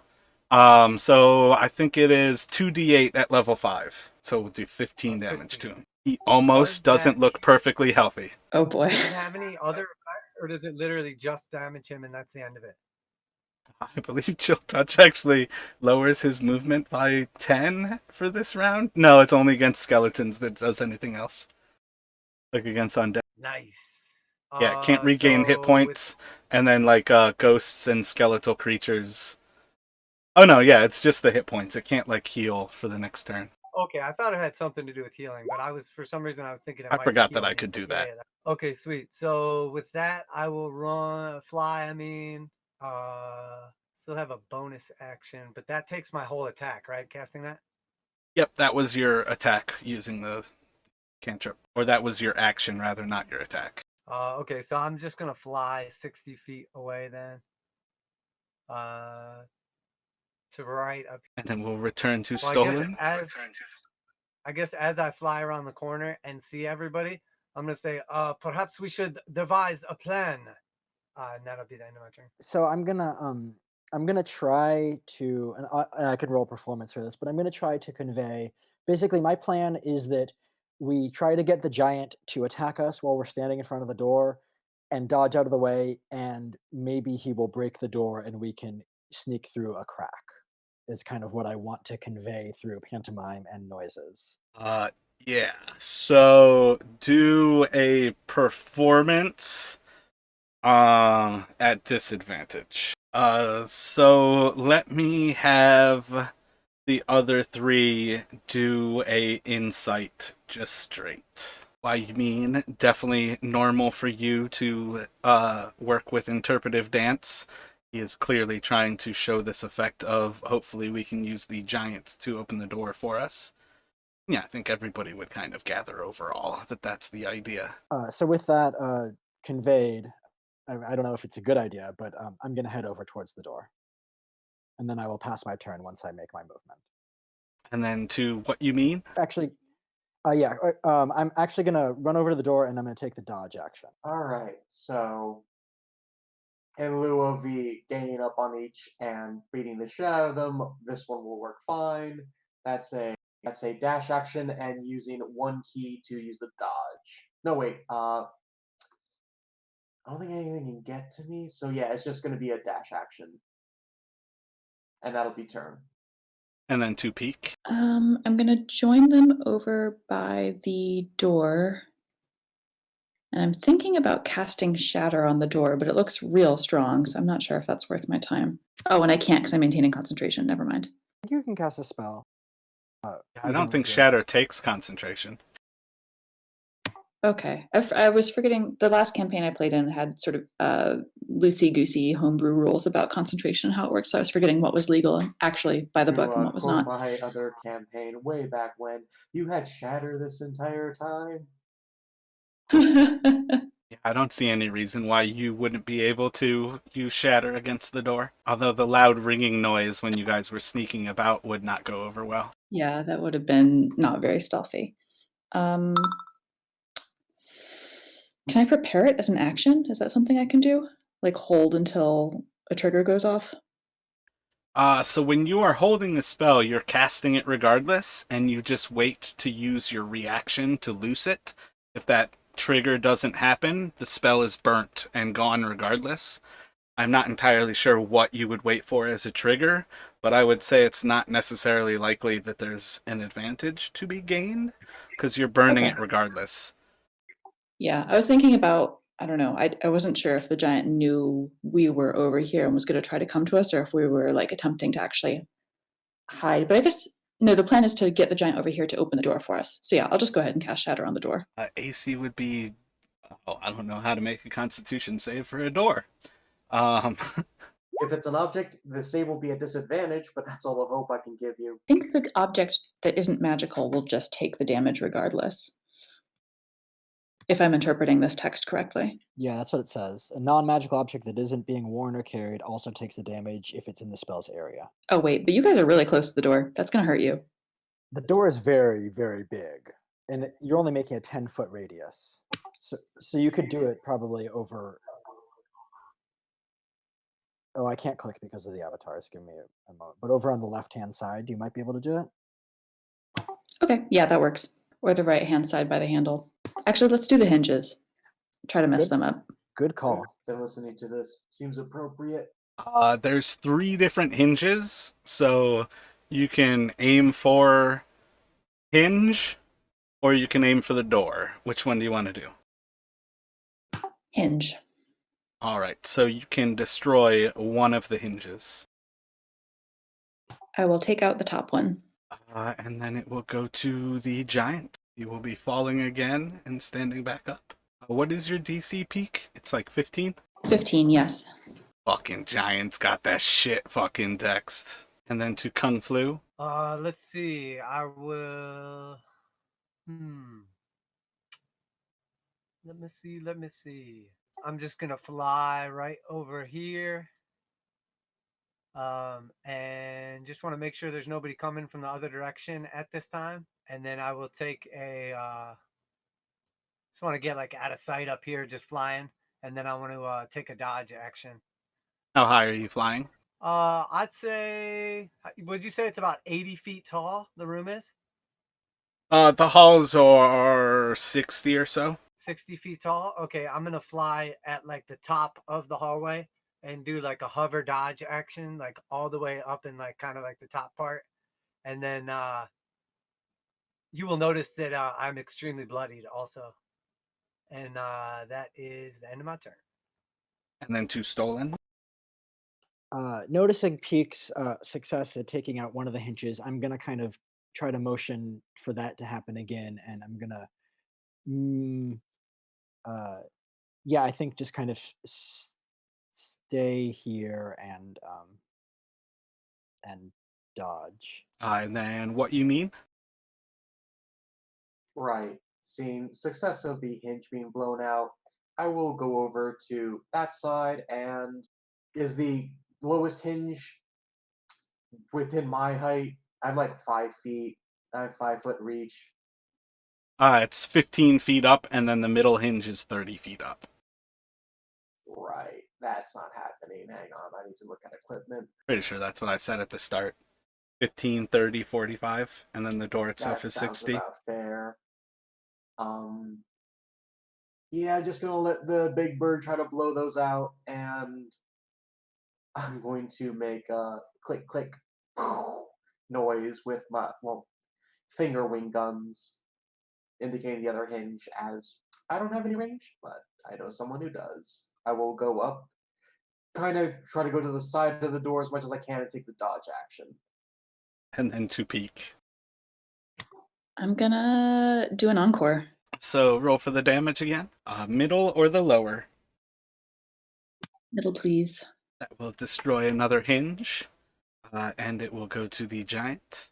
Or you can move if you'd like to do anything movement-wise. Crushing it with a 6 this time. Rolling so high. He is going to fall and to God. Kung Flu. He fell again. Yeah, I've not I'm rolled. imagining I Benny think Hill above. music playing. I think a 7 was the highest I've rolled on his deck save. It's got a +3. Nice. Okay, I will fly over by this door. I've rolled a 6, a 1, a 7, and a 3. And I think I need to Wow. roll a 12. All right, I'll take the dash action to right here. And that's it for me. As you cross across, you will see as a... He's got a +11. That's going to hit regardless. As he whips a...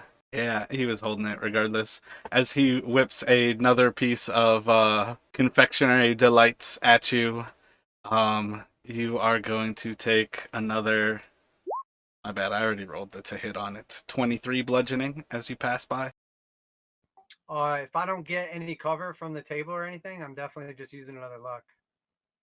Ouch. So 19 to hit. 19 hits, and I will go unconscious. You said how much damage? It's the 23. Oh yeah, my Yeah, bad. I nothing switched posted it up. on my screen. Yeah. Did I see that? I don't think I can see that, but I assume I can hear it. I don't see why you wouldn't see it crossing the view. Okay, but somewhere over here. Yeah, I don't I think don't he know, would but actually make it into that other room, though. He would have fallen basically out of the sky. I'm not sure when you're actually hitting me, but my plan was to just fly low.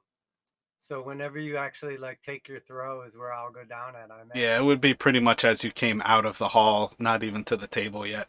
Like right there. I mean, I would imagine I'd have some kind of momentum, so you just tell me where I'm crashed at. Yeah, it doesn't especially matter. And then on to Stolen again. I'm going to run over. Let me check my movement. Remind me again. Using an item is an action. What are you trying to do? Basically, so what I'm thinking is I want to go over and rescue Kung Flu, but I want to first kind of like make a detour right around.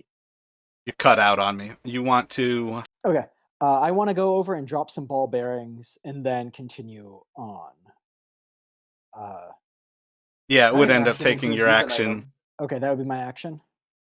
Yeah, it would be like your free action to pull the ball bearings and then your action to drop them or to scatter them. Okay, then I'm gonna run over to that area and drop the ball bearings. So you can cover a 10-foot square with them. We weren't talking.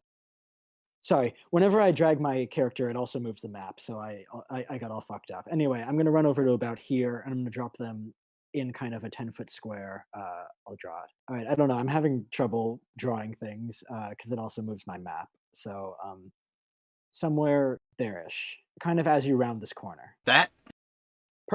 Perfect. Oh my god, make him slip on the ball bearing to just scoot forward. Should just grab some butter from the dinner table to make the rest of the thing greased. It's a real Home Alone adventure. Okay, I'm done. And then to why you mean? Yeah, looking back at the comrade, it's like I'm gonna point at Peak, point at the door, point at me, point all the way back, and I'm going to dash and then key to dodge as bonus. Excellent. You can take your movement and it will go to peak. I don't 100% know if I understood what why you mean just indicated to me. So do a performance and then a insight for me from peak. I feel like with that insight, his performance just needs to not be a 1. So explain what you were meaning with normal words, and I will be right back. You, lady, handle the hinge. I'm going for a friend. Oh, cool. Yeah, no problem. On it. I think I'm pretty. Final shatter to the final hinge. And with that, I am out of second level spell slots. It is a 60-foot door, if you did want to move. Good point. The final hinge seems to snap a little, but it is not destroyed. Oh no. Is the door like, I mean, I assume it's massive and now it's only supported by a portion of the final hinge. Is it leaning at all? Is it sagging? It is massive, and it seems that it is essentially balanced in position as well right now. Doesn't seem to have been affected overall by having anything done to it at present. Well, my turn is over regardless because I don't have any bonus actions or anything like that. So I'll just hang back and pass it to the next person. Rushing another 3 from his dex save as he falls again. Incredible. Wow.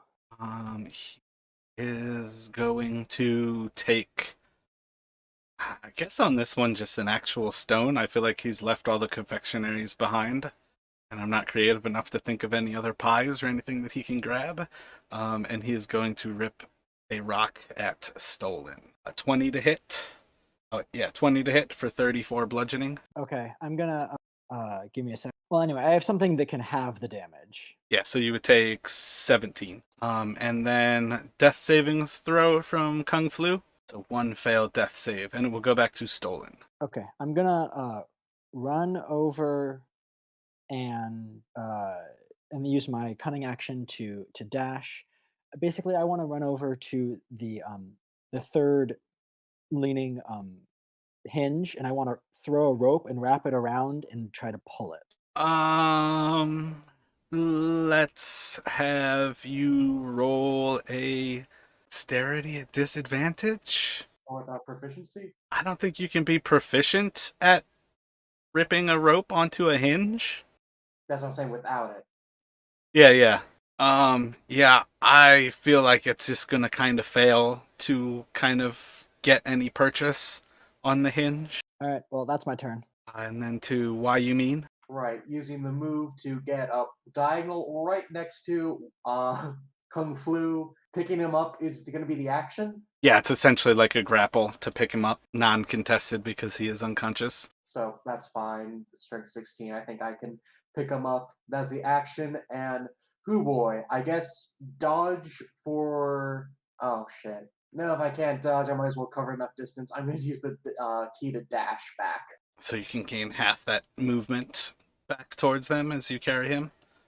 I imagine you have some kind of cover from being under the table. There is certainly bits of cover from it. One would hope, but who knows? And then to peek. I'm considering my options. I burned through all of my second level spell slots, but I could cast Shatter at third level. And I think that's probably the best thing to do. Which one of us is dying? It's Kung Flu, right? Yep, Kung Flu. Yep. all of us. Or all. Well, yeah, that too. Actively dying is Kung Flu, though. Where is he on the map? I can't. Oh, he's by. Okay, I see him. Yeah. Yep, northwest. Feel real bad for my comrade, but I think it's more important for me to concentrate on the door, so I'm going to cast Shatter again. And I'm going to channel Divinity to max out the damage Against the hinge. against the final hinge. Roll a wisdom check for me. Is it okay to do a save? I don't know how to do a wisdom check straight up. Just from the actual stat on your sheet, you should be able to just click where it says Oh. wisdom. Got it. You know enough about these hinges at this point that your last shatter was just a little bit shy of destroying it. This next cast shouldn't have any problem destroying the hinge. You don't really have to channel divinity. Okay, cool. Then I will refrain and just shatter it. So that will break the last hinge for you. That was my action, and I guess I'm going to use my movement to go over to Kung Flu. And can I prepare a dodge? It's your action to use dodge. Oh, that would be my action. Yeah, everybody else has been using special abilities to do it. Okay. Then yeah, I'll just move to Kung Flu and end my turn. I'm trying to think how to interpret destroying door hinges along with the die roll. Figure out what is actually happening here.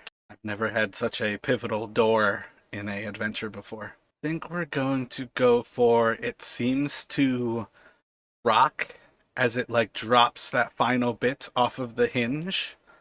And it seems to be failing, but otherwise the door appears to be in position right now. If the giant's outside of the sleet storm, is it outside of the sleet storm? It is nearly outside of the sleet storm. Okay, then I'll continue maintaining concentration for now. Another 4. It's going to fall again. But I think with that, it would be able to get all of the way out of the sleet storm. I'll drop concentration then. Looking at Kung Flu again, it is going to rip a rock at Kung Flu at disadvantage. 16. That To misses. hit. Oh wait, now you'll have a little defense on that, so +3. I feel like 16 would miss with a partial cover. 16 misses with cover or without. I thought you said you were throwing it at Kung Flu. Yeah. Yep, 16 misses even without the And then it will go to Kung Flu. 1 and 1. And this is where I absolutely love and hate how dice play shit out. But you all are going to hear a loud knock, knock, knock. And the door is going to start to fall inward. Make a dexterity saving throw, Stolen. I've been rolling this entire time to see, like, there's a giant family coming over.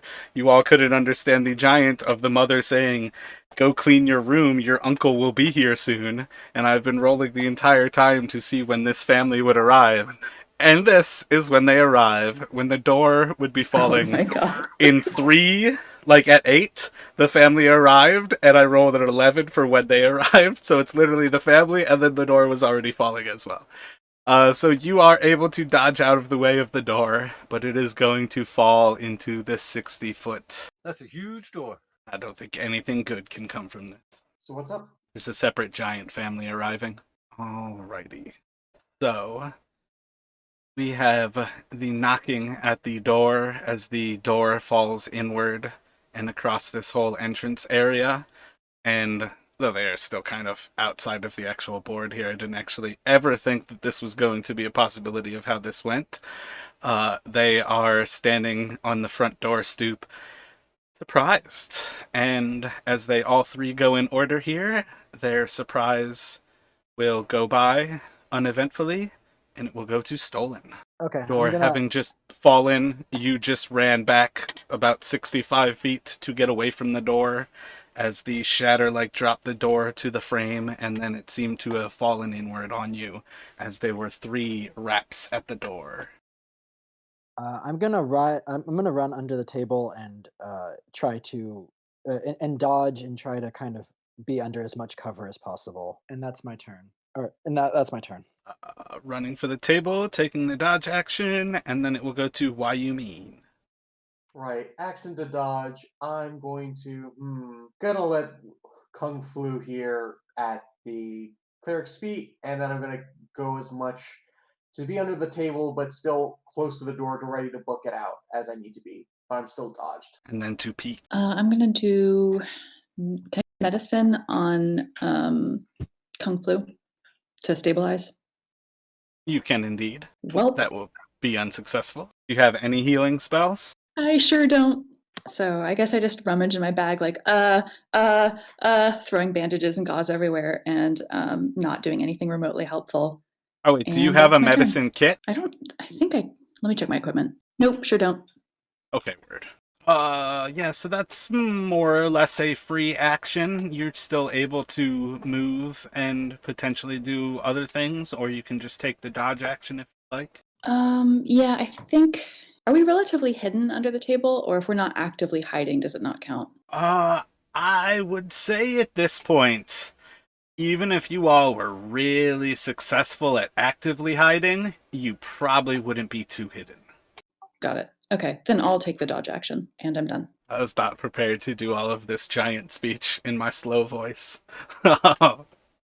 You're going to hear almost you.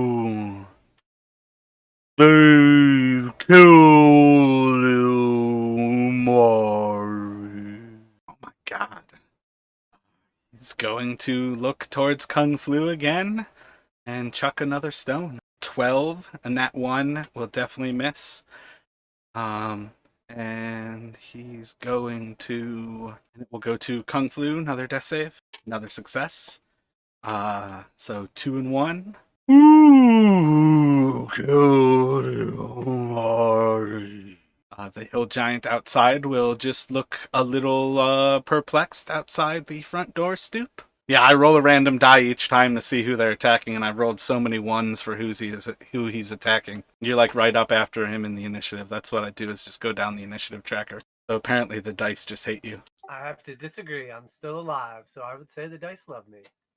Well, yeah, the D4 1 to see who he targeting you, and then disadvantage for being prone at range, and then he rolled a 15, which is a 4, and then a 12, which is a 1.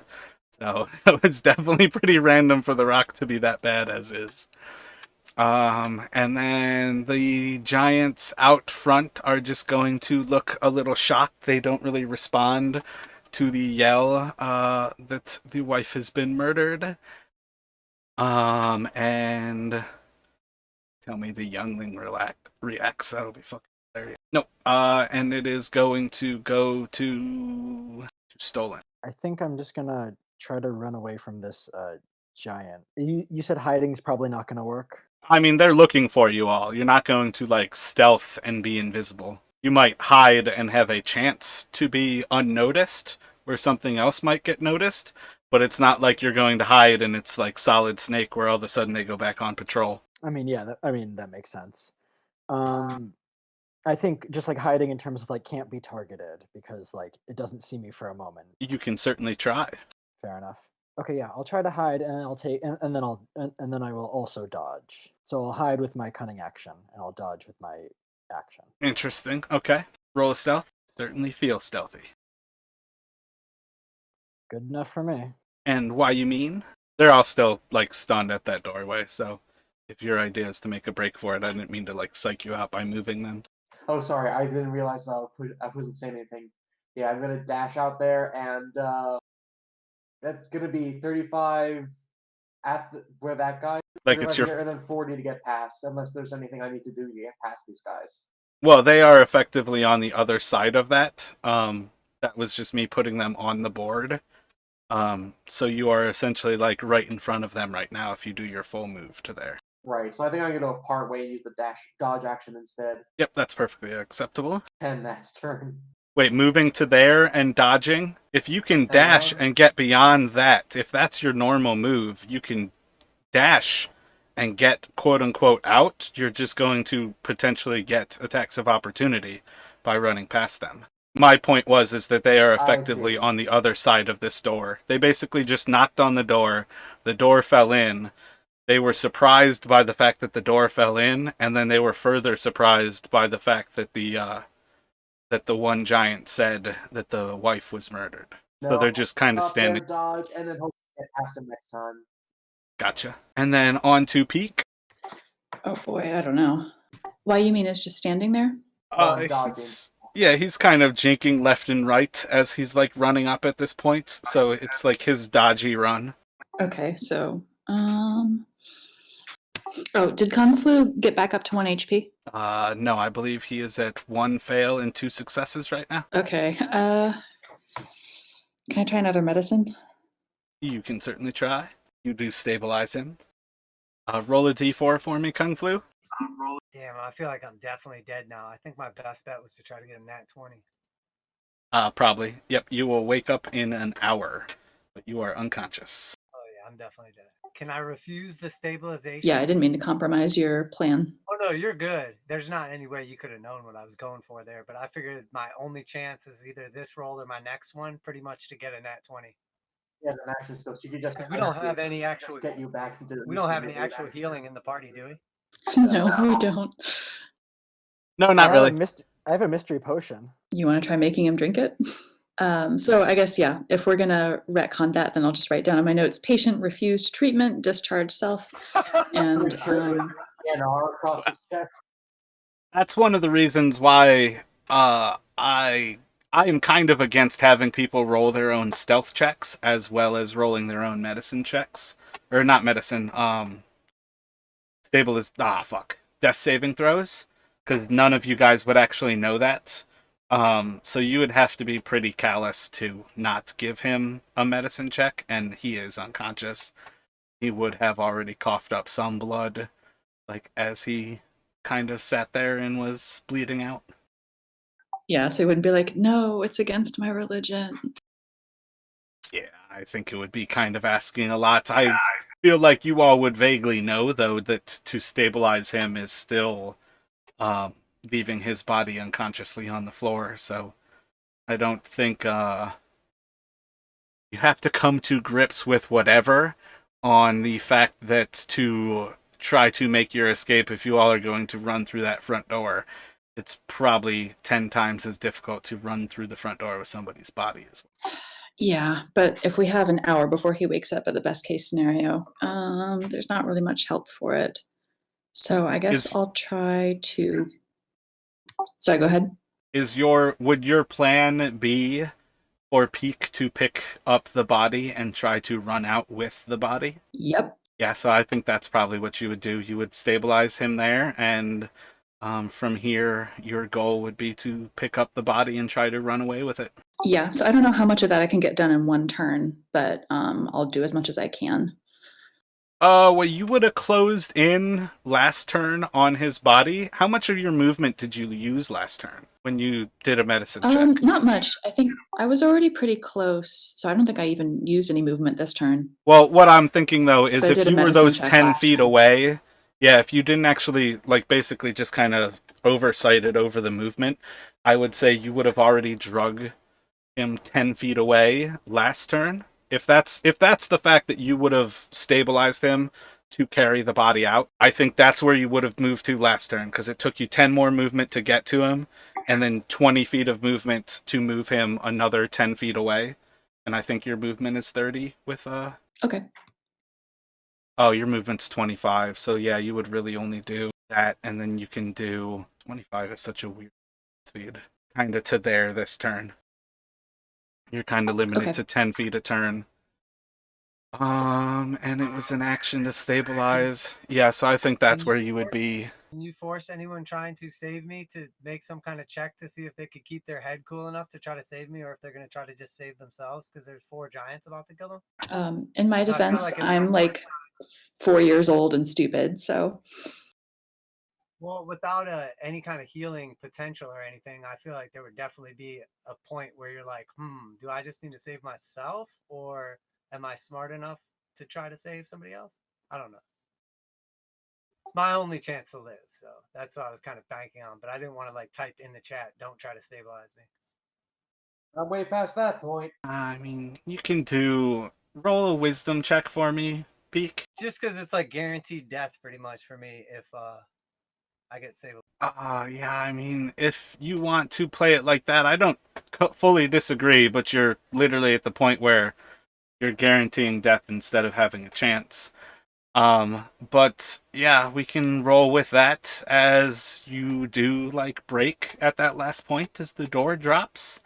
And you would leave his body, but you would basically be running at that point and either like kind of underneath that X on the chair, or even be further running using dash actions or dodge actions. That is up to you, Peak. But to basically force you not to be thinking about anybody else's livelihood at this point. Don't get me wrong, though. I do appreciate the consideration, but you like lift me up and go to stabilize me, and there's a tattoo on the bottom of my wing, and it says "Save yourself." it says DNR. You're like, well, he has a tattoo that says DNR, so I better just leave him. All right. I mean, I can't argue with a tattoo on a mostly dead guy, so So would you rather be dashing out if you are essentially at that point of the mentality to try to run and get yourself safe? Would you rather be dashing out or would you rather be I mean shit, you could even be flying out pretty quickly. I mean, it's not a great look to abandon a comrade, but comrade is indicating that he wants to be abandoned. So, yeah, if I were just running on my own, then I would be flying. Also, you all just met. True. We are friends. We are fools. Maybe both. Kung Flu is the only one who I can actually speak to like a normal person, so I might have some degree of attachment. But yeah, all right, I'll fly out. Oh, my bad. I'm not even holding the push to talk. If you flew out, you could know, I think that like flying directly towards like the hill giant might be the safest path out if you were to try to make all 100 feet towards the exit. Yep, I'll go for And it. that way you can hopefully stay out of range of the stone giant and the baby. And then assuming also that you would fly low, Yes. and then we'll go to the fire giant. Another fucking one. That's why I post the videos, so if anybody ever actually watches, you can see the dice behind the screen. How am I even in the running? You would think that they wouldn't even see my dead body under a chair somewhere and know to attack me when there's other thing like a foot away from them. Is there not priority to carcasses over like actual living creatures? More at this point, just to leave it up to the dice as their focus instead of trying to imagine where things would go other than that, and the dice just seem to hate you. I think you would be at 20 defense again as it goes to chuck something at you. And that will be a hit and a single death save, so I think you would be at 2 and 2. Hey, you're back up to the mix. You could bring it back again. What was the roll to hit? 20. That was the disadvantage one? Yep. What is it? Plus 10 to hit? Is that what it was? It has a plus 11. Yeah, I'm just going to take it because I don't want to risk it critting. And then as it walks over the ball bearings, it saves the dexterity of a DC 10, and it will go to Kung Flu, death saving throw. 20, 20, 20. Come on. Oh, no. You Less got any more of luck. that luck? So it would stabilize at, we'll go with that same 1 hour. Yeah, I use my last luck point, stabilize. And then the giants, the first is the hill giant, is going to swing for 21 to hit and then 13 to hit. Yeah, That hits. Both Oh of them are wait, did just he one. roll with disadvantage? Was that with disadvantage? Or? No, just normal. Why is the What? disadvantage? One is 21, one is 13. Two different Yeah, hits. 2 different attacks. It's like swinging its 13. straight club at you twice. Sorry, I missed that. 13 does not hit. 21 does hit. Yeah, so 22 damage from the first hit. Yikes. Stone Giant is going to reach out and swing at why you hurt. Oops. For a 24 and a 13 to hit. I am dodging. These are disadvantaged. 18 and a 13. Neither hit. Oh yeah, shoot. I was dodging too. Or no, wait, no, I wasn't. Never mind. I forgot with the retcon. Just kidding.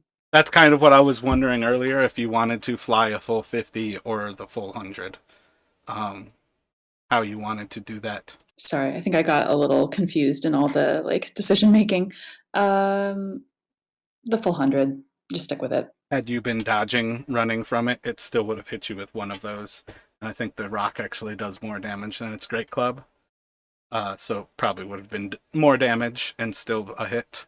That was the hill giant, the stone giant, the baby. Let's see how it rates. It's kind of looking stunned at present as these tiny little creatures vaguely its size and the size of its parents' shins are charging towards it.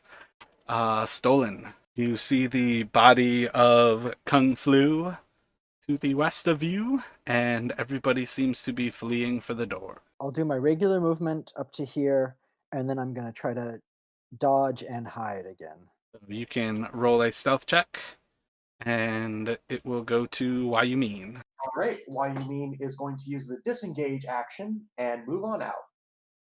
I am still going to swing at you with disadvantage. Disengage is no attacks or opportunity, though. I'm still going to swing on you with it. It's not just a free exit. That's all the model can move, but I would go out the door. But yeah, go ahead.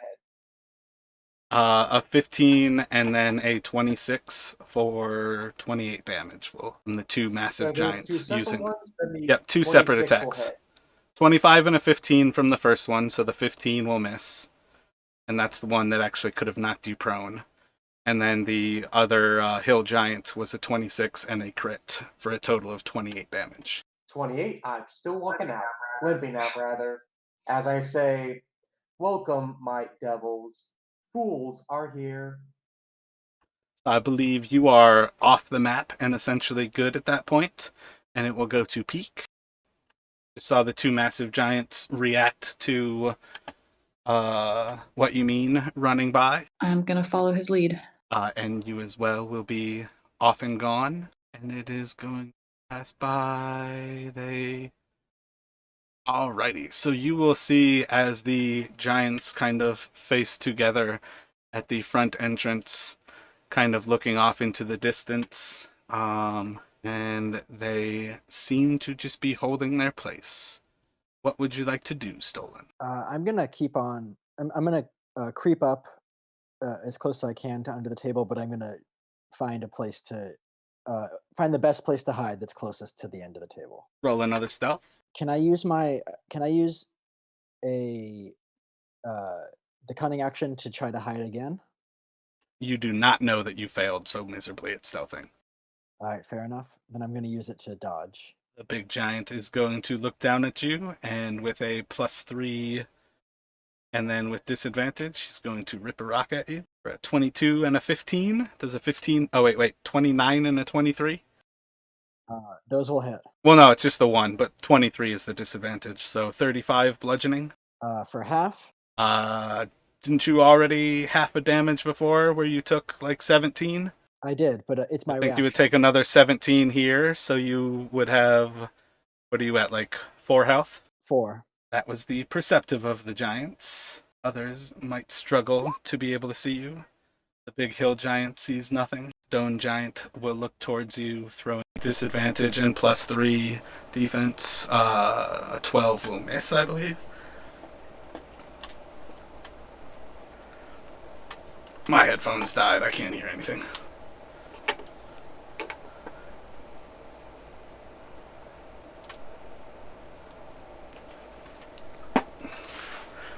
Oh.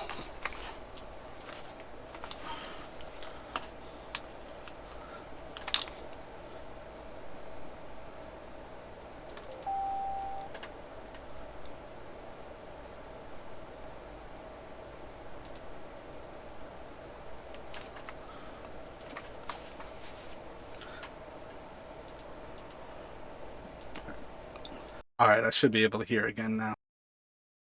The 12 misses. Can you hear us, Mara? Yep. The kid still Gotcha. seems to be standing in shock at the goings-ons and on to Stolen again. So the giants really aren't going to move out of the door. I feel like there was a certain level of everybody running out at the same time was probably the one option to run through the door. But yeah, now they are effectively at that point. They seem to be having some sort of a conversation about what has happened, but the adult giants seem to no longer be confused about the what is happening here. All right. I mean, if you're not letting the disengage action avoid attacks of opportunity, I think I'm just dead because I don't think there's any way I can make it through these giants. Yeah, it's effectively they can swing on you with the disengage, and it's still just at a disadvantage, is what it's going for. Yeah. But yeah, this was not really part of what I assumed would happen here. So it was a certain twist on it. I think this is an effective place to end things. There was a really cool ritual that you guys could have summoned a gigantic godlike chicken, and that was probably the only way that you could have fought the giants off. But I feel like that was a fun time. I hope you all enjoyed it on some level there. It was Thank you, certainly friend. intriguing to see how things played out. Yeah. Thank you very much. Yeah, that was colorful. I Nice meeting you all. I threw in a lot of random stuff for you all to like search and find treasure, and I thought it was hilarious that there were effectively two different searches around all of the junk and rubble that the giants had scattered about. And it was one of the things where I feel like had I stripped you of your equipment, so you started with nothing, it would have actually had you all searching and finding magic items instead of you felt comfortable enough with starting gear that I don't think people were searching.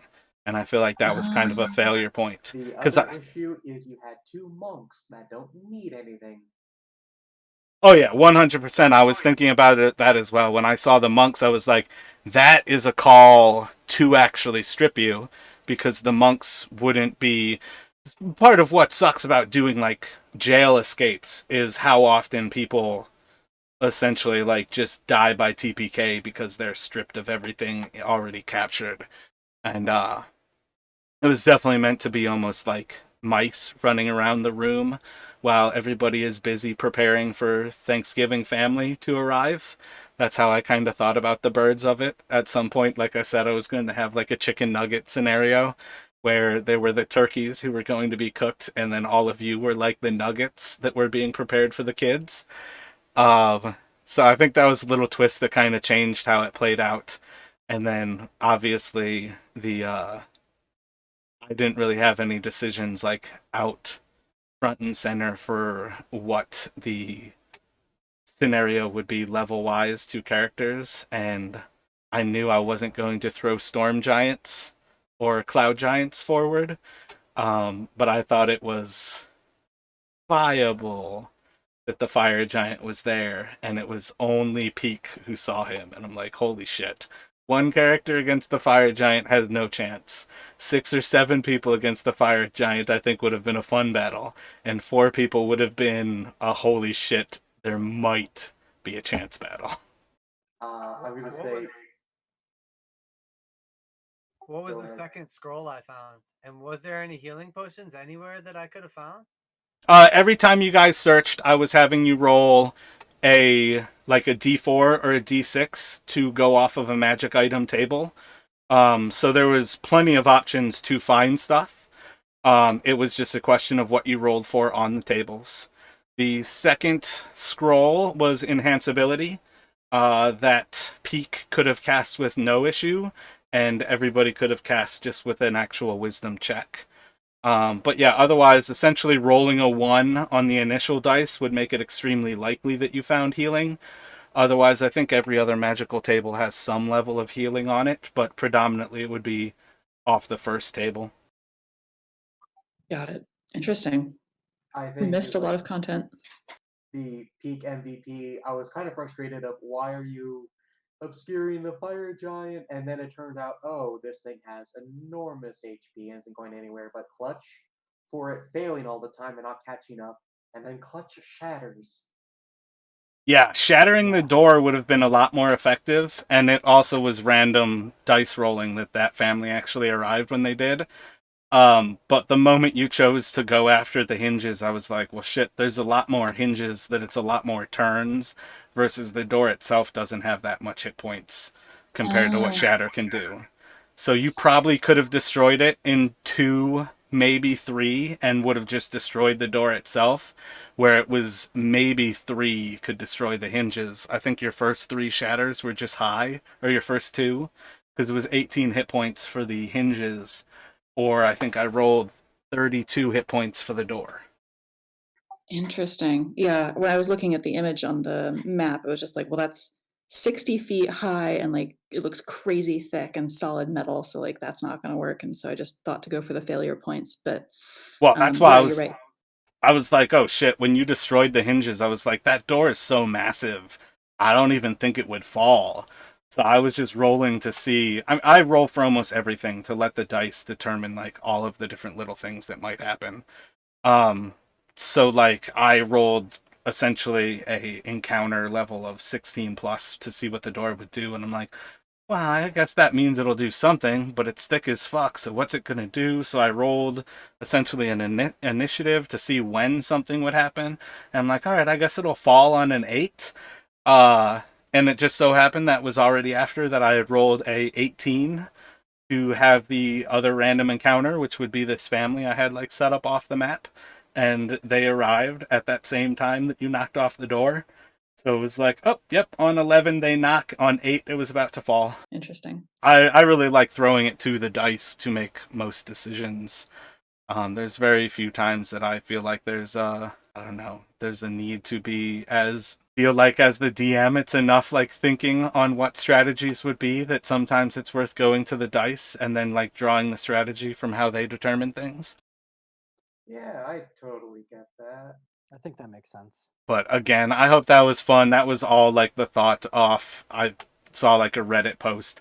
What would happen if Kenku and Aarakokra were trying to escape from a giant family on Thanksgiving? And I'm like, ooh. Oh yeah, that reminds me. Like the one thing going on is Kenku can only mimic sounds they heard, and I didn't know anything for the background. So I wrote down only words that were spoken to me in character in session, and I could only use those as scripts. Oh, I thought the two of you played That it was off clever. great. Whereas the other one was a bit more cultured and had seen Shakespeare. Yeah, everything. I mean, I assume you picked up on it, but everything I was saying was only Shakespeare lines. That was cool. It comes with very dramatic moments, and thank you for it because it provided me with a lot of words I could use. I'm glad it worked out. Well, yeah, thank you so much for doing this. Oh yeah. Thank you for hosting. Do Kenku speak Orin as well, or is that just the Aarakokra? Is They can Orin? They understand know it. Orin, yeah. Okay. Because that was one of the things that I felt like, does Orin actually count as a bird language where they can only mimic?